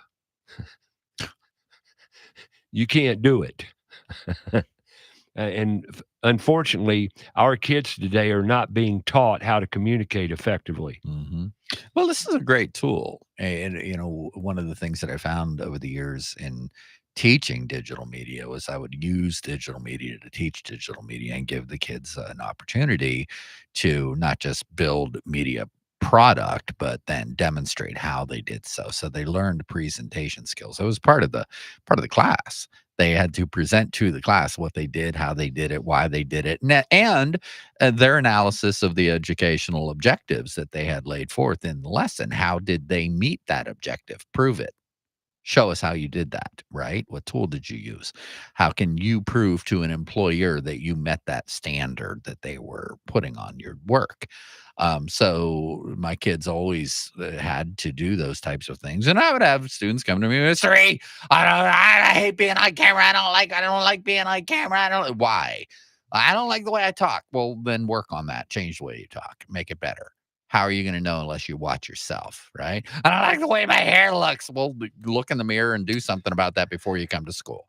You don't need to fear for seeing yourself the way the rest of the world sees you. If you don't like that, then change it. If you build on your strengths and work on your weaknesses, and inevitably over the years that they were with me, man, they would just shine, and really become very well-spoken, accomplished, polished presenters. It was an awesome process to behold. One of the largest fears in the professional arena of life is public speaking. Yes. Yeah, it is. It's crazy. People are horrified to get up and talk to people.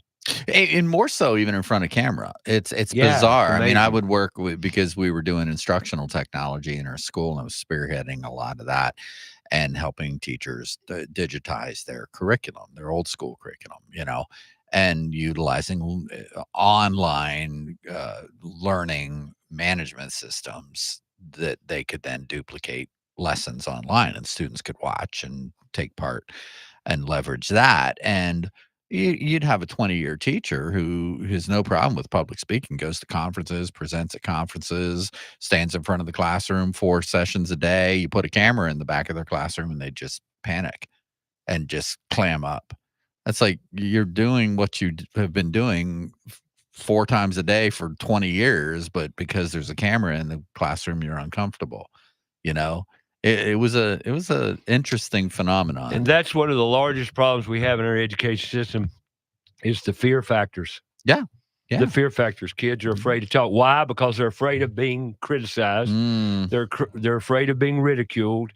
And, very few people know how to just be. We're going to say goodbye to Sam when we get back because he's got to go pick his bride up or whatever. I do. And we'll wrap this show up when we get back. We'll be right back with more About Your House.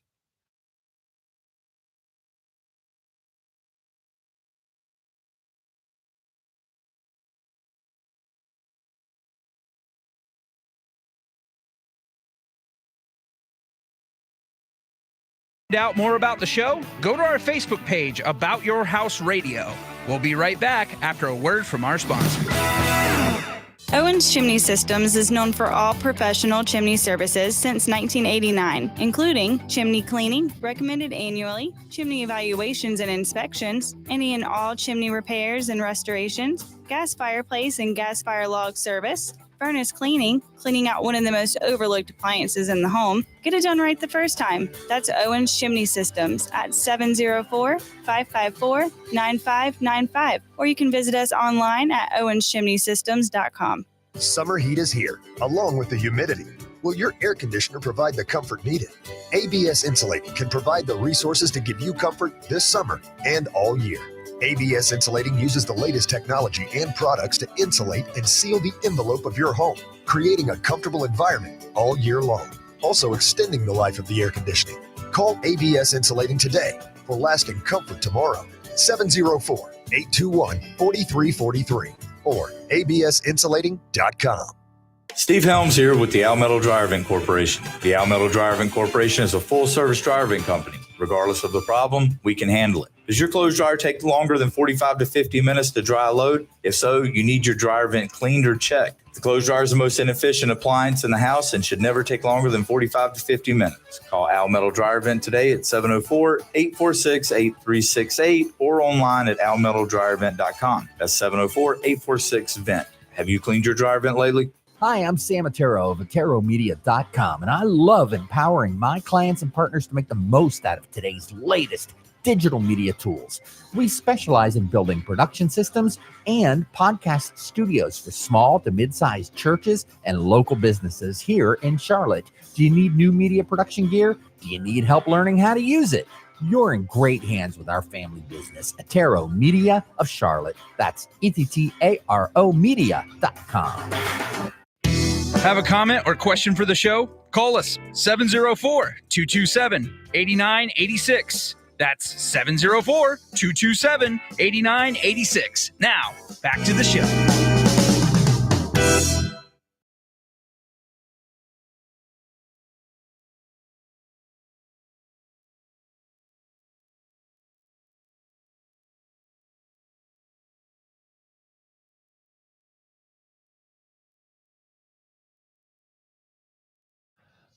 All right, welcome back to About Your House. I want to thank Sam Ettaro for coming in this morning and being part of the show for this little My pleasure. 3-hour stint. I want to get a photo. And he's got to get out of here and take care of his personal life. And there you go. Thank you, Sam. My pleasure, Ray. I appreciate you being here. There we go. Appreciate you being here. Oh, man, I always love it. I don't like having to get up at 6 o'clock on a Saturday. But for you, my brother, it's worth it. Thank you. No Love doubt. you, brother. Love y'all. Thank you so much. Visit us on the web at puttoolsinschools.org. Get involved. We're looking forward to working with you. All right. Thank you for having me. Thank you, big guy. Absolutely. And thanks, Nick. Peace. Thank you, Nick, for trying to get in with us. All right, he's out, and I'm going to rattle on about various things. If you got a question you wanted to ask or talk or add or just extend our conversation, please feel free to do so at 704-227-8986. We had a meeting with NARI, the National Association of the Remodeling Industry, this week, reaching out to industry to get involved with the initiative around Put Tools in Schools. Because no matter what we do, if we don't have industry to step up and engage these kids to show them what tools of their trade are all about, be it masonry, welding, electrical, plumbing, it doesn't matter, whatever it might be. Horticulture, that's growing, gardening, cosmetology, in the beauty area, hair cutting, barbers, all of the hands-on tools involving trades out there. And they're numerous. And every one of them, use your hands, your mind, critical thinking. But if we don't have industry show up at career days, our school system have career days, middle schools and high schools have career days. Some of them have career days where they've got educators and various corporate entities, Duke Energy, medical field, Novant, Atrium, whatever it might be, show up, get in the gym, and show these kids pathways and career opportunities in that particular field. Well, Put Tools in Schools is all about the trades. The educational institutions are great, and which college you want to go to, and that's all well and good too. But colleges are there not representing anything in particular other than the learning institution they represent. Put Tools in Schools is about putting tools in front of kids, teaching them what they do and how it can benefit them in a career pathway. We show up at an event. What the event may start at 7:30 in the morning. It may start at 10 o'clock in the afternoon. And if you want to know about these events, go to puttoolsinschools.org, click on events, and it says right there as you enter the get on the page there, get involved, industry, sign up here.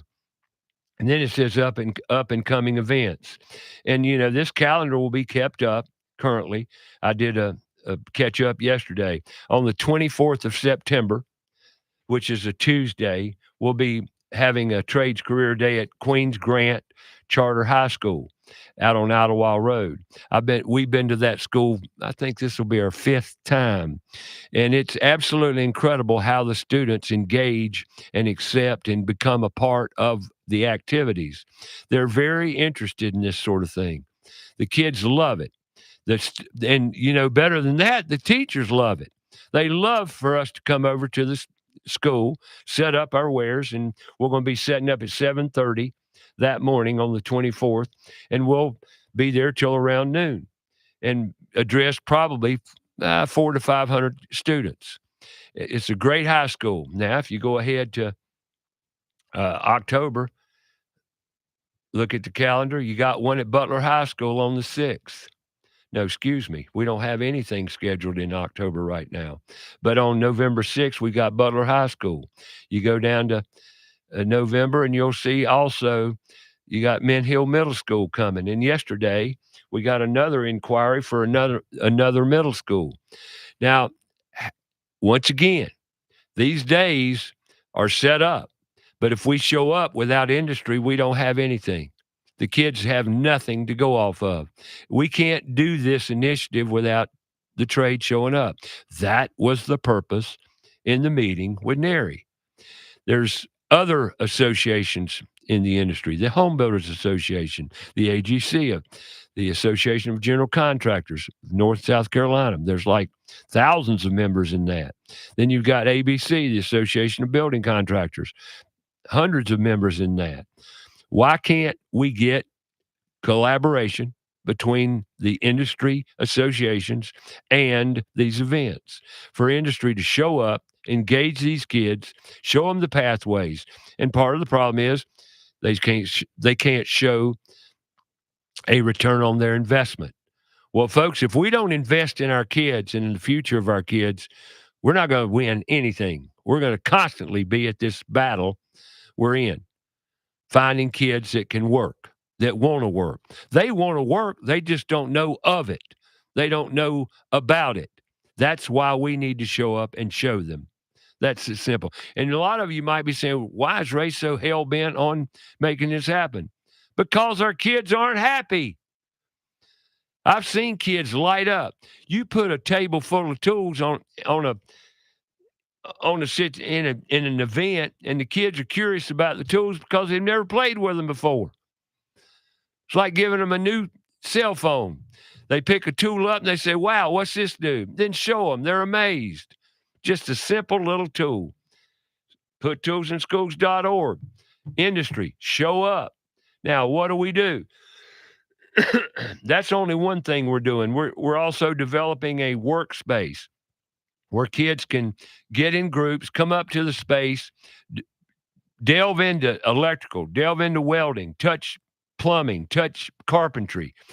These pathways are incredible, give so much back to our community and their lives. Resources. Our goal is, there again, through collaboration, if we can get industry to step up. How many industries have an apprenticeship program? How many industries have internship programs? How many companies have a workforce development director or a talent acquisition specialist? Call them what you want. Very few companies relative to the amount of service companies that are available in the community. Very few of them have workforce development people. And if they don't have that, they don't have the administrative capacity to maybe attend these events. Well, let's retool. Let's figure it out. Because if we don't, now, the resources tab on the website, the main role of Put Tools in Schools is to connect people to jobs and career pathways that fulfill the creative genius in all our kids. And this page is going to offer resources. It does now, but they're minimal. If industry could step up, communicate with us on the programs they may have, we could use this resource page, identify it with the kids at these events, and they've got this as a resource out of high school to get jobs. It's right here.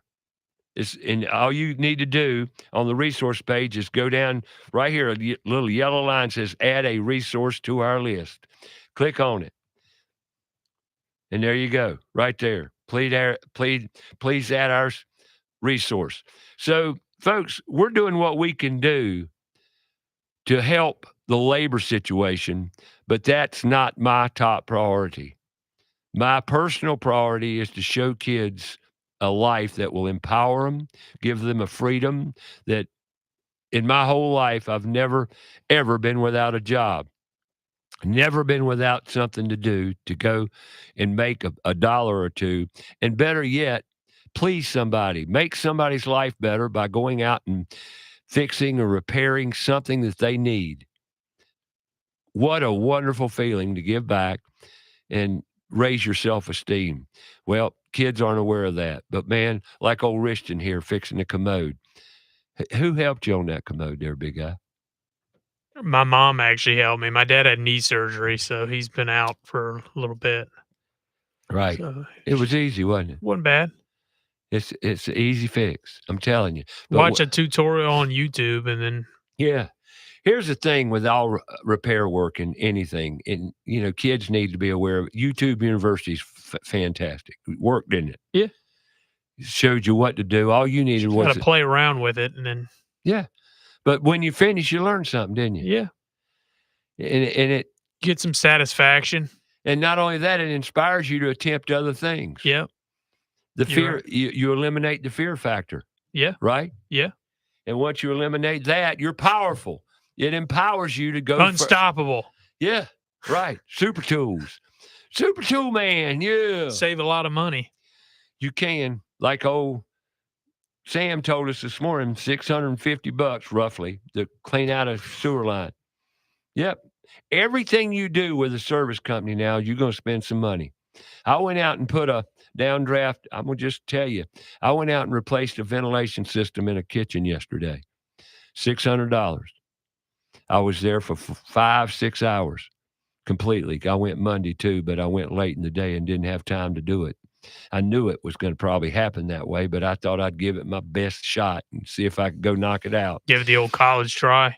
Well, if it would have been an easier situation, but I got there and it wasn't an easier situation. Right. So it had to I had to go back and fix it. But my point is, no matter what you do in your house, if you're hiring a service person, you're going to pay for it, especially if they're good and qualified, because that takes years of experience, knowledge, know-how, and plus they've got to have the tools, the equipment, the insurance, all the support. And the demand's high, and there's not enough people to meet the demand. That's so you right. got to charge based on the market too. That's right.